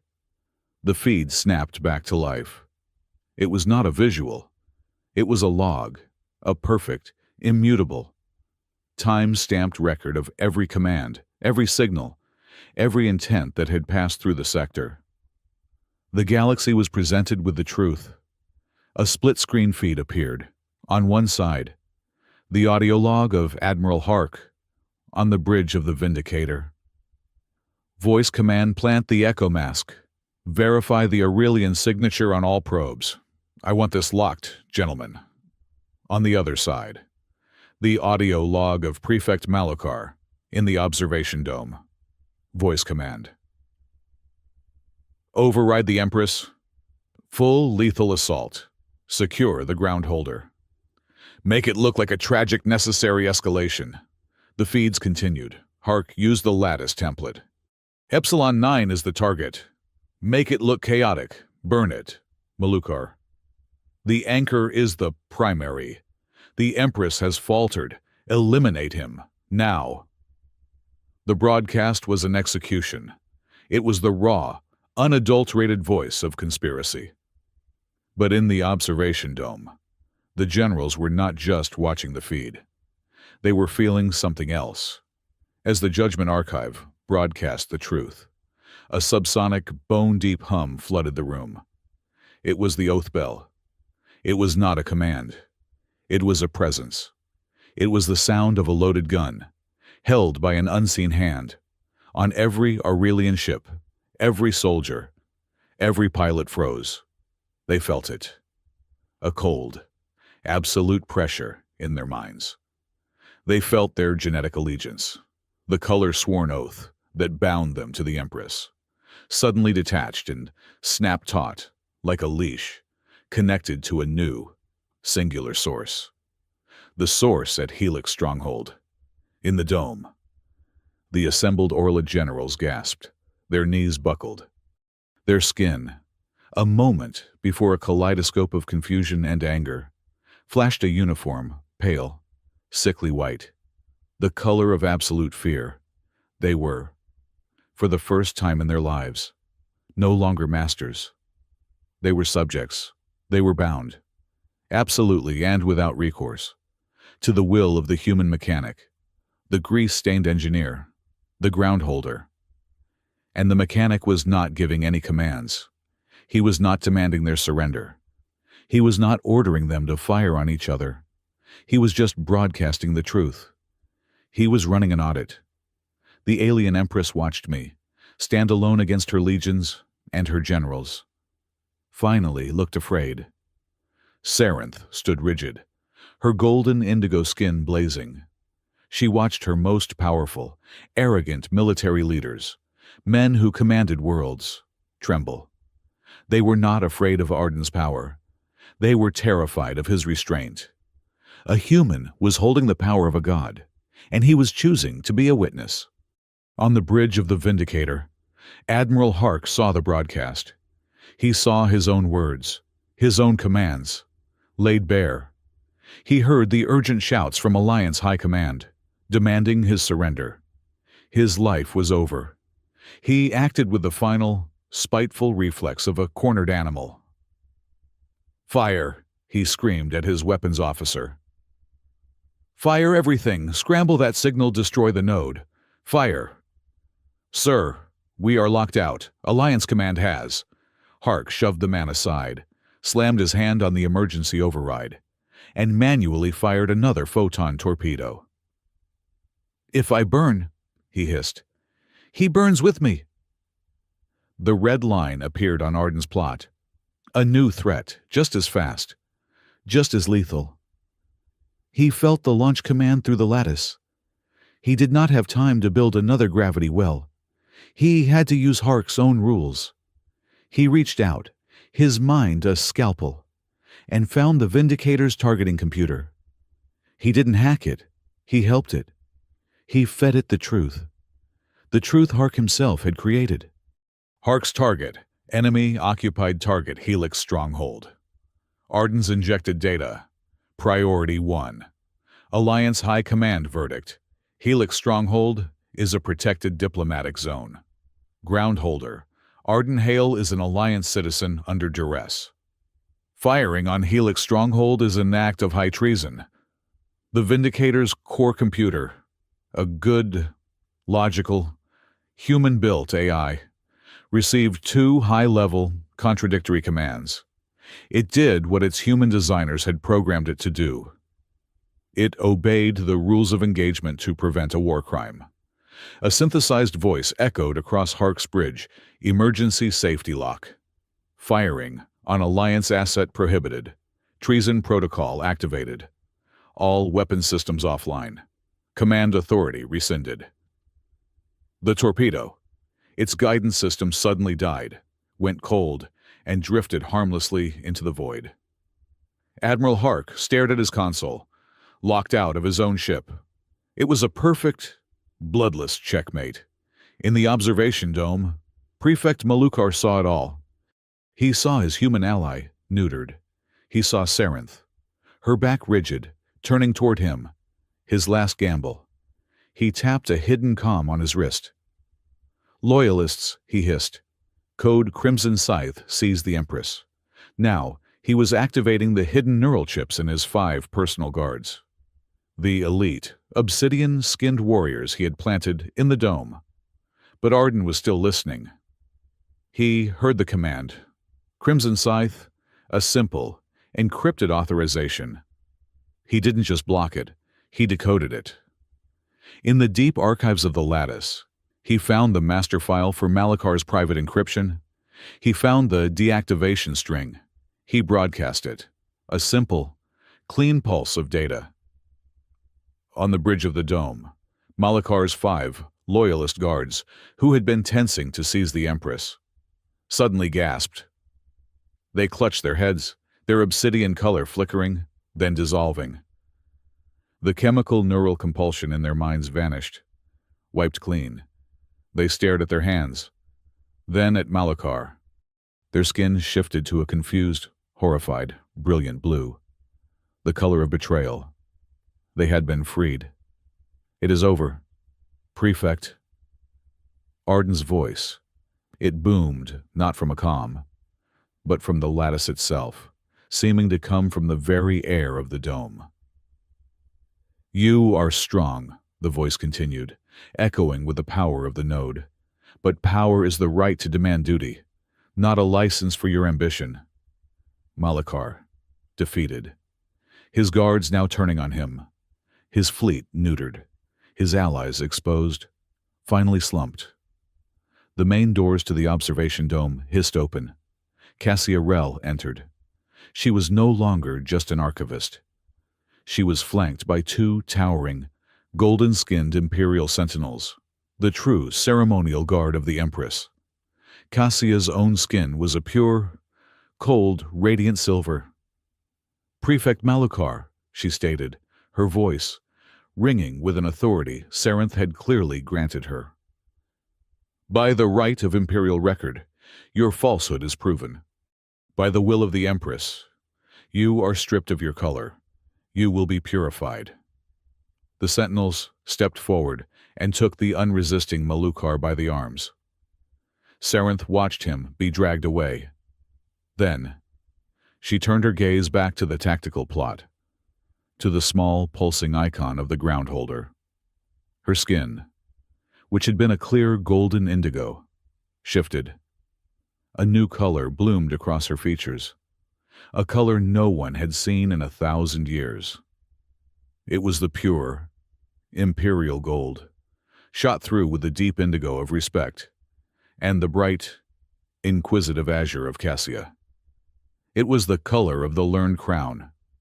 The battle was over. In the tactical plot, the Vindicator was now surrounded. The newly arrived Alliance fleet, acting on the Covenant's warrant and Arden's galaxy-wide broadcast, had legally locked Hark's flagship. A cold, automated message was being sent to his bridge. "Admiral Hark, your command is rescinded by order of the Alliance High Command. You are under arrest for treason." His own system, his own laws, they were his prison. In the Helix Command Center, Arden felt the threats recede. The fires were being contained. The station was holding. But the hum, the deep, seductive hum of the oath bell was still there. The power was still in his hands. Every soldier in the sector was still, unconsciously, awaiting his command. He looked at his hands, covered in grease, sweat, and coolant. He was a mechanic. He made his final move. He pulled his mind out of the lattice. He did not just log off. He severed the sovereignty connection. He pushed the power away, letting it fall back into its ancient, dormant state. The bone-deep hum across the entire sector stopped. In the observation dome, the generals gasped, color flooding back into their faces in a chaotic, relieved wave. They could breathe again. The pressure was gone. In the command center, Arden Hale stood up from the console. He was just a man. He was sore. He was tired. He keyed the station-wide comm. His voice no longer the booming echo of a god, but just a voice. "This is Arden Hale." Misha and the others looked up, tears in their eyes. "The station is secure. The proving stand is over." He took a shaky breath. "We are returning control of Helix Stronghold to Director Evans, to its people." He looked toward the small camera that fed to the observation dome. He knew Sarenth and Cassia were watching. "I only hold the ground," he said. "I don't hold the people." He hit the end broadcast button and slumped against the console. Finally, utterly exhausted. The silence that followed was heavier than any bulkhead. In the Helix Command Center, the only sound was the hiss of emergency fire suppression and the quiet, desperate sobbing of Director Evans.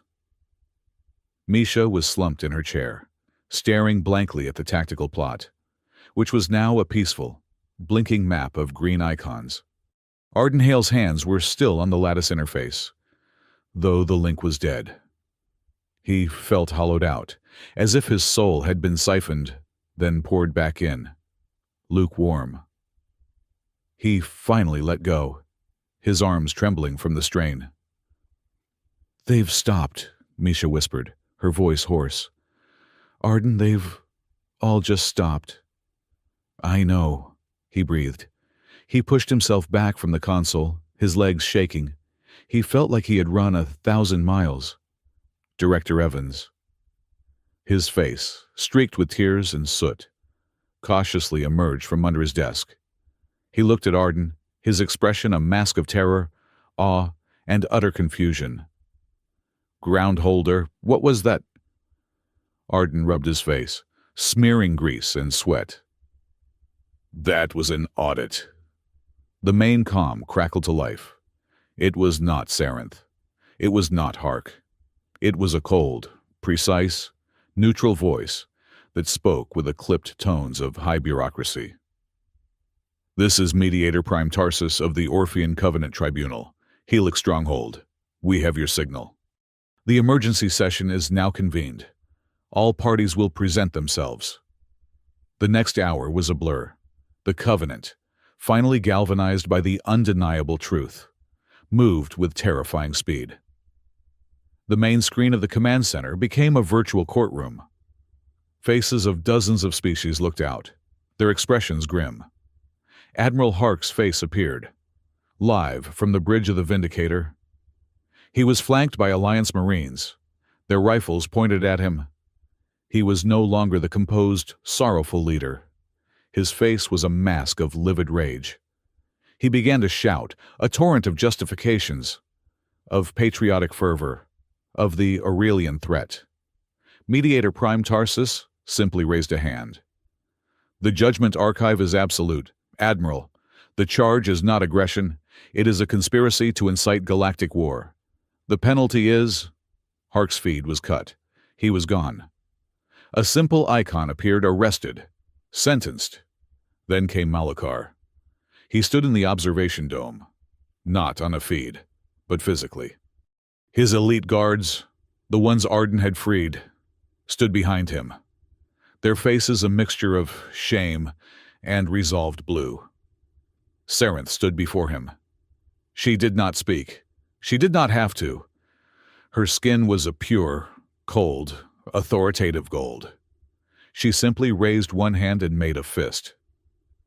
The two sentinels who had arrested Malachar stepped forward. They did not touch him. One produced a small, crystalline blade, and with a single, ritualistic motion, sliced the imperial crest from Malachar's uniform. The other held up a device that pulsed with a dull, gray light. Malachar's colors, his furious crimson, his contemptuous yellow, began to drain away. It was not a physical process, but something deeper, as if his very life force was being siphoned.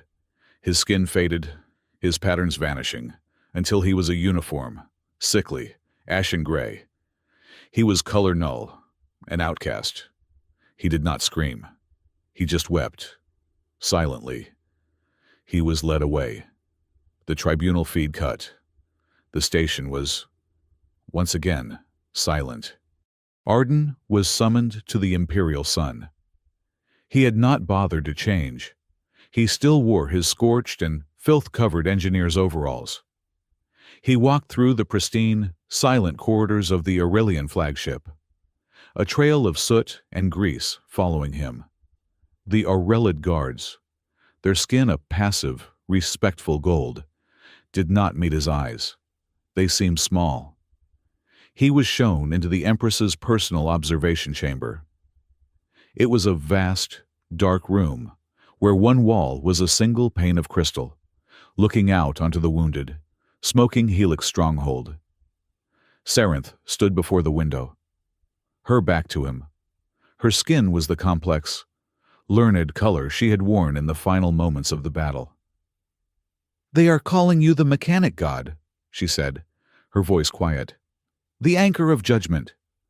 A human poet has already dubbed you the warden of the Ascalon. Arden flinched. I'm just an engineer. I was fixing a problem. You were the problem, Sarenth corrected, turning to face him. Her gaze was intense, analytical.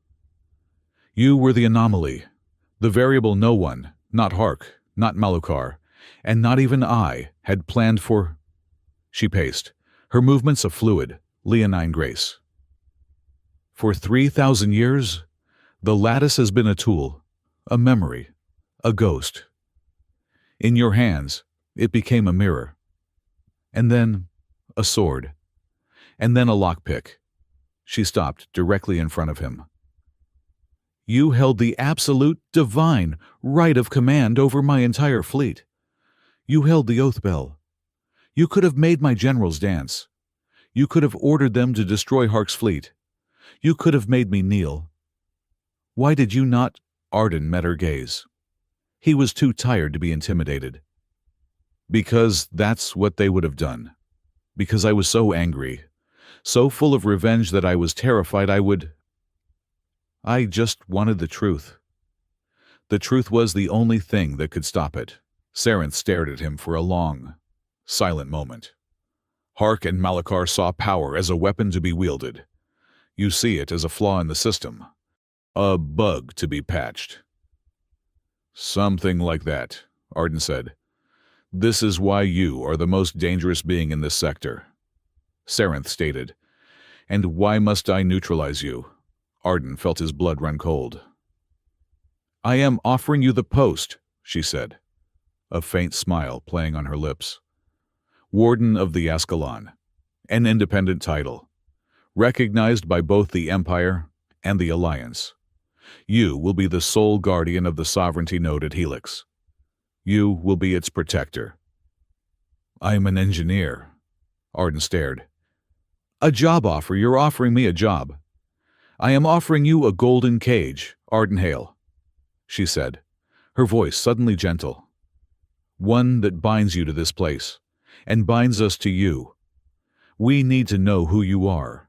We need you where we can see you. And we need to ensure that the next time the oath bell is rung, it is by a hand that does not wish to ring it. Arden looked out the window at Helix. He saw the trap. He would no longer be a mechanic. He would be a symbol, a political piece. A high priest of a machine he barely understood. I am not a politician, he said, his voice rough. I'm not a warden. I'll be a figurehead, a tool for you or for the Alliance. A golden wrench is still a wrench, but everyone will be too afraid to use it. You are afraid, Sarenth observed. Not an accusation, a statement. Yes, Arden admitted. I am. I don't want that power. I just want to fix things.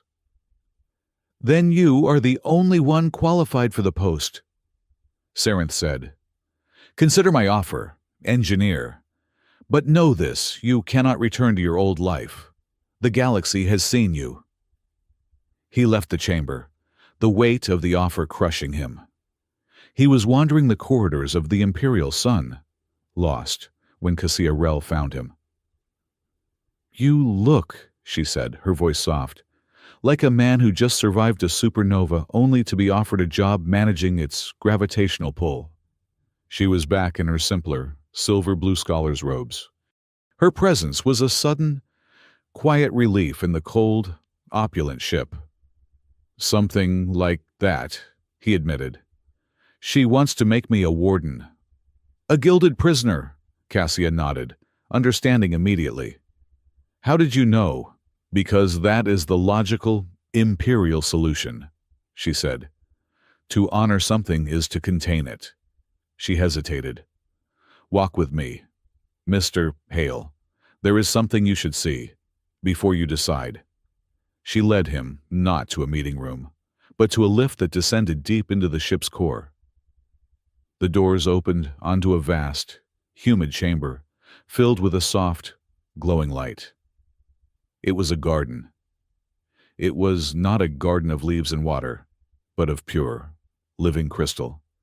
Bioluminescent structures, tall as trees, grew from the floor, pulsing with a gentle, azure light. The air hummed with a low, resonant frequency. "This is the Garden of First Color," Cassia whispered. "This is our history." She led him to a large, multifaceted crystal in the center. "This is a memory stone. Our ancestors, before we even left our world, found the first fragments of the lattice. Like you, we feared it. It whispered of command." She touched a facet. The crystal lit up, projecting a faint, holographic image in the air. It was a chaotic, crimson-hued image of Aurelius at war. "This," she said, "was the schism of the Red Star. 2,000 years ago, we almost destroyed ourselves. Half of our people, the will sworn, wanted to use the lattice as a weapon, to enforce obedience, to forge an empire built on fear." "Like Malachar," Arden said, his voice low. "He was the echo of that ancient, violent past," Cassia affirmed. "But the other half of my ancestors, the Truth Weavers, saw a different path. They argued that the lattice was not a weapon, but a mirror, a perfect, immutable record. They believed that a society built on truth, a society that could not lie, even to itself, would be stronger than any empire built on fear." The image in the crystal shifted. It became a calm, golden blue. It showed Aurelid's building. "The Truth Weavers won," Cassia said, a fierce pride in her voice. "They bound our very biology to the lattice. They created the color-sworn oath. Our skin is our promise, a promise that we will always show our intent, that we will be transparent. Malachar's crime was not just treason. It was a lie. He showed a false color. He broke the first oath." She turned to him, her silver blue eyes luminous in the crystal light. "When I saw you, a human, a stranger, battered and alone, when I saw you use the lattice, I expected you to strike, to command. It is what a will sworn would have done. But you didn't." Her voice dropped to a whisper. "You used it as a mirror. You forced us all to look at the truth. You did not act as a conqueror. You acted as a truth weaver." She smiled, a small, sad smile. "That is why I trusted you, Arden. That is why I gave you the maps. I did not just see an ally. I saw the proof of my entire faith." "Embodied in a human mechanic, covered in grease." Arden stared at her. He felt the cold fear in his chest, the fear of the power, finally begin to warm. He wasn't an anomaly. He was a choice. He leaned against a humming crystal, the energy vibrating through him. "So you trusted me. You, the diplomat. You trusted the guy who was weaponizing the coffee machines." Cassia laughed, a bright, clear sound that echoed in the garden. It showed a certain creative commitment to the unorthodox. I was impressed.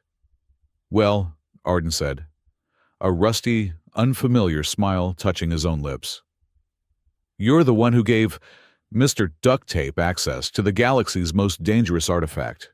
Seems we're both reckless." "I believe," she said, stepping a little closer. "The formal title is King of the Ducks, and I suppose that would make me the queen of the adhesive tape. We seem to be a very practical and very sticky monarchy," he laughed. It was the first time he had laughed, really laughed, since Cygnus 3. The weight in his chest felt lighter. "I know what I have to do," he said. He returned to Sarenth. Cassia was at his side. "Your Majesty," Arden said, his voice clear and firm. "I will accept the post, but not as your warden, or as the Alliance's. I will accept on one condition." Sarenth's golden indigo gaze sharpened. "Name it." The lattice is too dangerous for any one person, for any one species, me included, Arden said. I am an engineer, and any good engineer knows that a critical system needs fail-safes. It needs checks and balances, especially on the one holding the wrench. What do you propose? The Ascalon Transparency Council, Arden said. A new body. One seat for the Empire. One for the Alliance. One for the Covenant-neutral worlds. And one for the people of Helix, who will live on top of the node. All access to the lattice, all studies of it, must be approved by a unanimous vote of that council. And you, Sarenth asked, where do you sit? I don't, Arden replied. I'm the warden. I'm the one they watch. I report to them. My authority, my access to it is subject to their unanimous periodic review. I will build the leash. They will hold it, including holding it on me. Sarenth was speechless. Her generals, listening in, flashed a uniform, baffled azure. A human, offered the keys to the kingdom, was not just refusing, he was designing his own prison. He was building his own restraints. Sarenth's skin bloomed with that deep, brilliant, learned color. She looked at him, and for the first time she did not just see a tool or a threat. She saw a solution. You are the strangest conqueror I have ever met, Arden Hale, she said, her voice filled with a profound respect. Your terms are accepted. Weeks later, Helix Stronghold was reborn. It was no longer a quiet, run-down diplomatic station. It was bustling. A new sign hung in the rebuilt main concourse, the Helix Institute for Ethical Defense and Lattice Studies, a joint Aurelid human venture. The reforms spread on the Covenant News. Arden watched as Sarenth publicly promoted the Aurelian commander who had, in the face of Arden's noise rock tactics, admitted his confusion and requested a tactical retreat. She was rebuilding her military, not on arrogance, but on accountability. Arden stood in his new quarters. They were simple, clean. On his desk, a small, framed holographic list of names shimmered. Harris, Thorne, Wren, Greaves, his team. He reached out and activated a small, flickering light beside it, a virtual candle. He stood there for a long time. The burning, corrosive acid of his revenge was gone. The guilt was still there. It would always be there. But it was no longer a weapon aimed at himself. His old oath. Nobody gets left behind. He had failed them. He had left them behind in the fire of Cygnus III. But he hadn't left their truth. He had pulled it from the wreckage 3 years later and used it to stop a war. He had honored their memory, not with blood, but with accountability. The oath felt different. It was not a failure. It was an evolution. No truth left behind. He closed his eyes, a measure of peace settling over him for the first time in years. A soft chime came from his door. He opened it. Cassiarel stood there, holding a data slate. Her silver blue skin was bright, professional, but her eyes were warm. Ready for the first council meeting, Mr. Warden? She asked. Arden picked up his old particle wrench from his new workbench. He hefted it, a familiar, comforting weight. Only, he said, a small smile playing on his lips. If you're bringing the tape. The 3 weeks that followed were a symphony of organized chaos. Helix Stronghold, scarred and battered, became the single most important location in the galaxy. Alliance engineers, their faces a mixture of embarrassment and awe, worked alongside Aurelian construction guilds, whose color songs echoed through the corridors as they magically reshaped molten metal. Arden Hale, the warden of the Ascalon, found himself in the strangest position of his life. He was no longer a mechanic. He was a committee chairman. His days were spent in long, Agonizing meetings, debating the precise language of the Ascalon Transparency Covenant, the very document he had proposed. He hated it. He missed his wrenches. He missed the simple, honest feedback of a failing plasma conduit. Warden, Director Evans, who had regained a semblance of his professional composure, said, "The Alliance delegation has a new amendment for Article 4, Section 2. They are uncomfortable with the word immutable regarding the Judgment Archive." Arden rubbed the bridge of his nose. "It is immutable. Evans. That's the whole point. Tell them, if they're uncomfortable with an immutable truth, they should try not lying." "I cannot tell the High Ambassador that, Warden." "Fine," Arden sighed. "I'll tell him myself." He had become a reluctant icon, a symbol of the new HFY humanity fights with paperwork. It was the night before the final signing ceremony.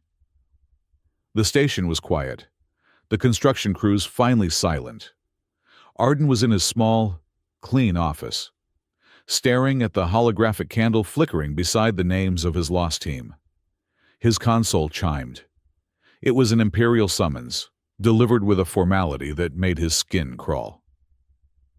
"Mr. Warden," the golden-skinned herald announced, "Her Imperial Majesty, Empress Sarenth Aurelian, requests your presence aboard the Imperial Sun.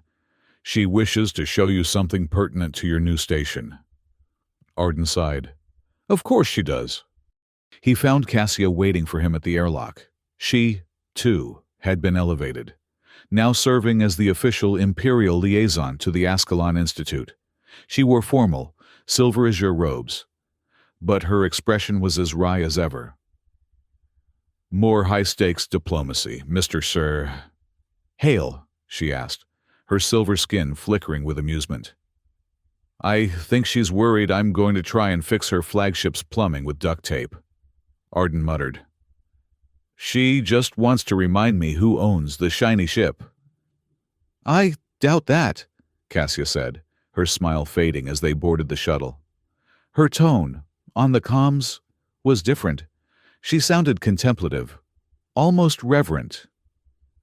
"This is not a political maneuver." The Imperial Sun was no longer the intimidating worship of his memory. It felt quiet. Sarenth met them, not in the observation dome, but at the entrance to a deep core lift, guarded by two Imperial sentinels whose armor was a deep, ancient, non-reflective gold. "Warden Hale, Archivist Rel," Sarenth greeted them. Her skin was the complex, learned color she had worn since the battle, the golden indigo azure. "Thank you for coming. What I am about to show you has not been seen by non-Aurelid eyes in 10,000 years." She placed her hand on a scanner. The massive circular door hissed open, revealing a chamber unlike any other. It was not a garden. It was a vault. The room was vast, circular, and dark. The air was cold, heavy, and smelled of ozone and something ancient, like ionized dust.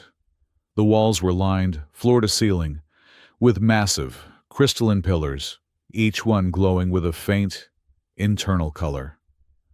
"This," Sarenth said, her voice echoing in the stillness, "is the chamber of ancestral color. This is not just our history. It is our law. It is the genetic and spiritual archive of every color-sworn oath that has ever bound our empire." Arden walked forward, stunned. He could feel the lattice here, not as a network, but as a deep, sleeping ocean. Every crystal pulsed with a slow, faint energy. "These are seals," he asked. "They are souls," Cassia whispered, her eyes wide with a scholar's awe. She had read of this place, but never seen it. The final, conscious memory of every Aurelid ruler, every First Pact negotiator, stored in crystalline memory. Sarenth glided toward the center of the room. "When you rang the oath bell, Mr. Hale, you sent a shockwave through this room. You woke them up." She gestured to the crystals. Their internal light was brighter, pulsing in a slow, steady rhythm. They resonated with you. It was a frequency we had not felt since the first contact. Sarenth stopped before a single, massive, unadorned pillar, unlike the others, which glowed with Aurelian gold or indigo. This one was a strange, milky, opalescent white. For 10 millennia, Sarenth said, this seal has been dormant. We called it the Orphan Stone. It did not match our genetic archives. It did not respond to our oaths.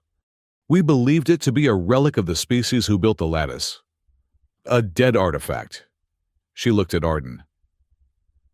But when you activated the Judgment Archive, this stone flared. It matched your frequency.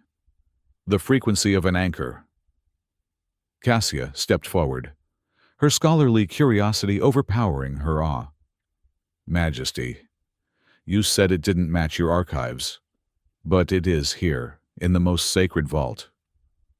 It was here when we first achieved spaceflight, Sarenth said.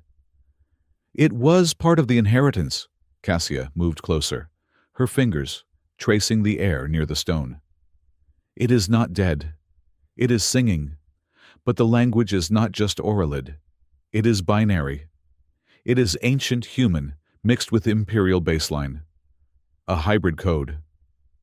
She looked from the stone to Arden, her eyes suddenly wide with a dawning, impossible realization. Arden, your signature, the one you used in the lattice, the flavor of your energy. I have run it against the Imperial archives.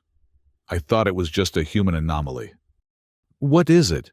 Arden asked, a strange, cold feeling creeping up his spine. It is a match. Cassia breathed. She looked at Sarenth.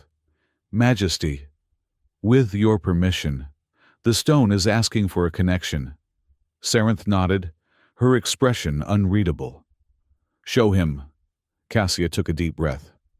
Arden, she said. This may be disorienting. The stone is a memory. It wants to show you. She placed her palm on the opalescent surface. Arden, standing beside her, felt the pull. The cold air in the room vanished. The vault dissolved. He was no longer on a starship. He was standing in a high-altitude observation deck, looking out at a blue-green planet. The air was clear. He felt a strange duality. A tall, golden-skinned Aurelid, an ancestor of Sarenth, stood before him. Her skin was a simple, pure gold. And beside him was a human. The human was tall, with dark hair, and wore simple, archaic robes. He looked like a mystic or a judge. The first pact must hold, the human said. His voice echoed, as if spoken down a long tunnel. The node must remain a balance, not just for your empire, but for my people, who will one day find their way here. And who will guard it? The ancestral Empress asked. A technology this powerful cannot be left untended. The human smiled. Neither of us. We will trust in the bridge, in the blood that will one day unite us. He gestured to himself. My line is that we are not just human. We were touched by the weavers. We are anchors. We will serve. When the time comes, the node will call, and a warden will answer. A warden of my name. Your name, then, the Empress said, shall be sealed in the first pact. So it is sworn. The human placed his hand on the stone. So it is sworn. The pact is made. The balance will be kept by the line of hail. The vision dissolved. Arden stumbled back, gasping, his heart hammering against his ribs. He stared at the stone, which now glowed with a soft, steady, golden white light. He looked at Cassia, who was staring at him, her hand over her mouth. He looked at Sarenth. Hail, Arden whispered. My name. It was not a coincidence. Mr. Hale, Sarenth said, her voice soft. Your arrival, your ability, your name. It was not a chance. It was an echo, a fulfillment of a pact made before my empire truly began, and before your alliance was even a dream. Arden's mind reeled. He thought of his family. They were simple people, engineers, technicians, a long line of fixers. He always thought his gift, his anchor ability, was a 1 in a billion mutation, a curse. It wasn't. It was an inheritance. Suddenly, the events of the last weeks clicked into place with a terrifying, new clarity. The generals, Arden breathed, looking at Sarenth.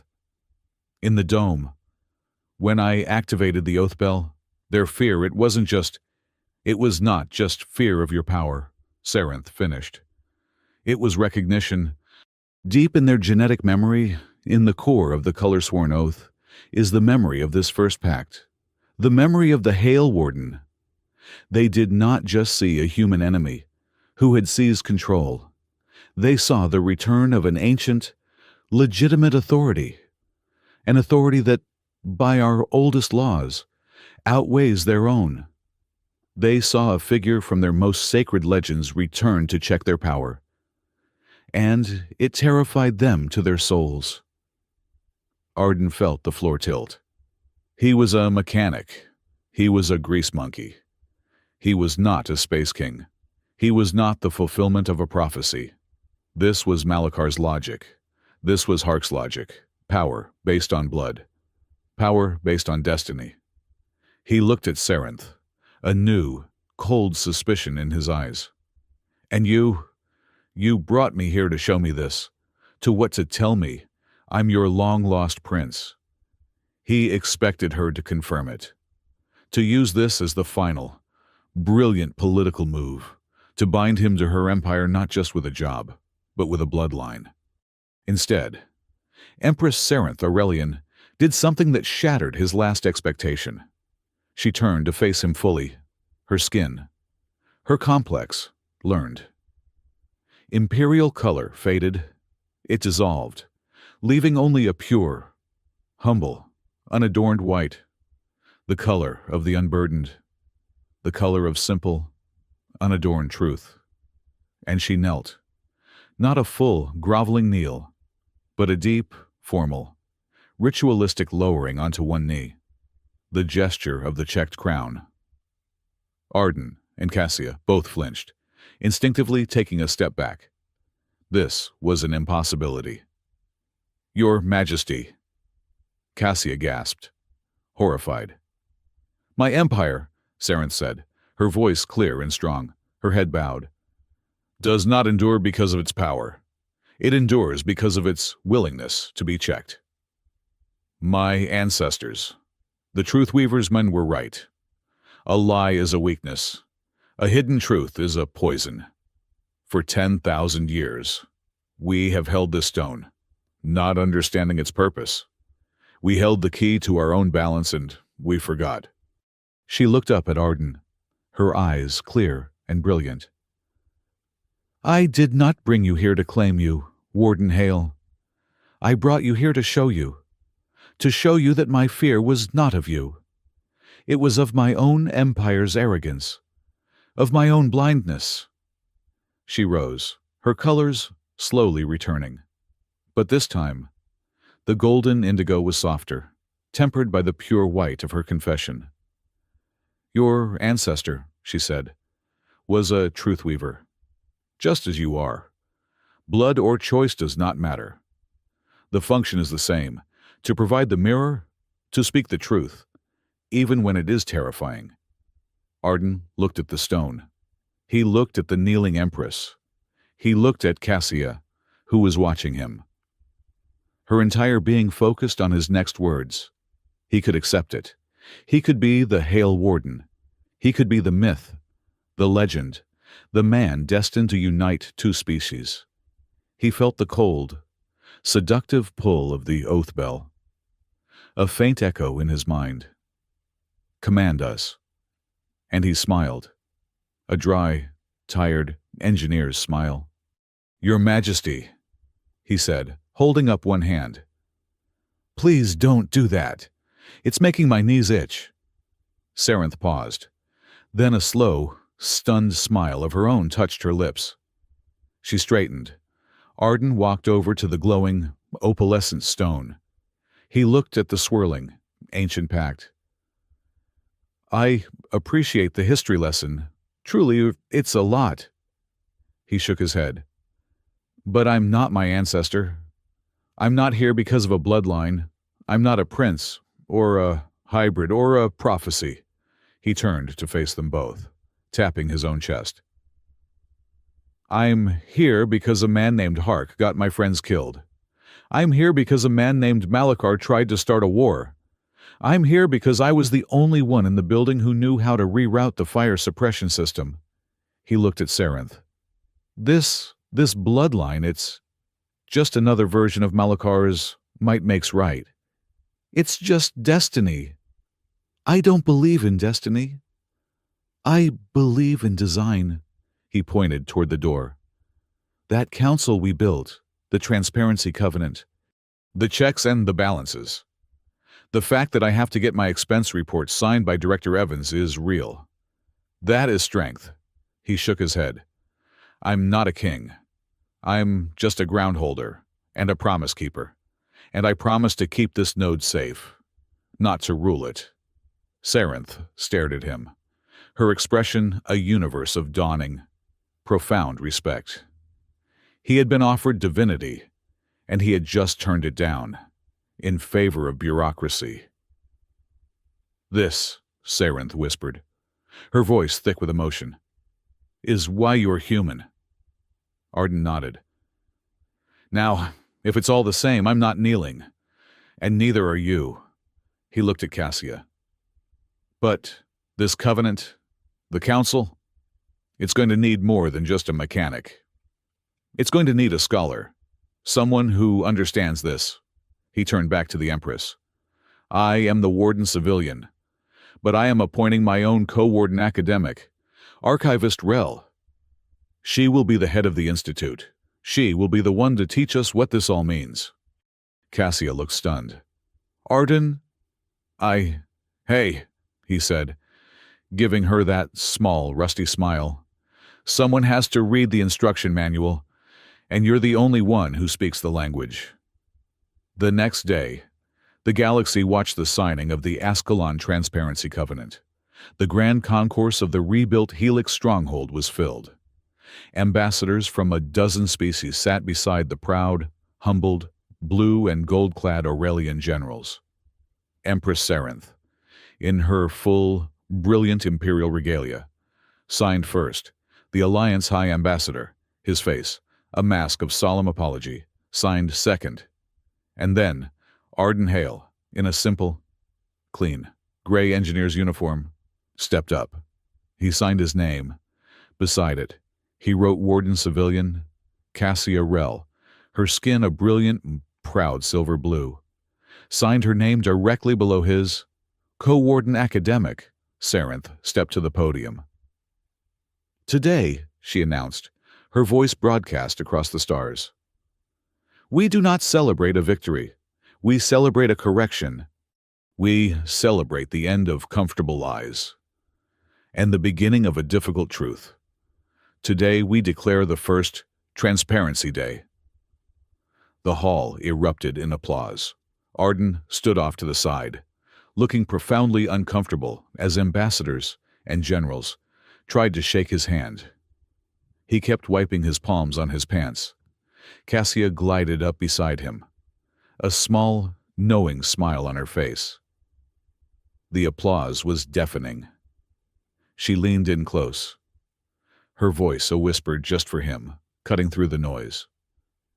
So, she murmured, her eyes sparkling, if you are still insisting on being the king of the ducks. She paused, watching him. Then I suppose, she continued, I must formally accept my new title as the queen of the adhesive tape. Arden looked at her. He saw the scholar, the diplomat, the truth weaver, his partner, the woman who had seen him at his worst, and who had chosen to trust him, and for the first time, with a full heart. Ardenhale laughed. Far above them, beyond the hull of the station, beyond the fleets of two empires now standing down, the Ascalon lattice hummed. It pulsed with a new, complex, vibrant light. The cold, ancient codes were gone, replaced by a symphony of shimmering colors, Aurelion gold, human chaos, covenant green, all woven together in a new, brilliant, and unbreakable pattern. A new order, founded not on bloodlines, but on a difficult, chosen, and transparent love.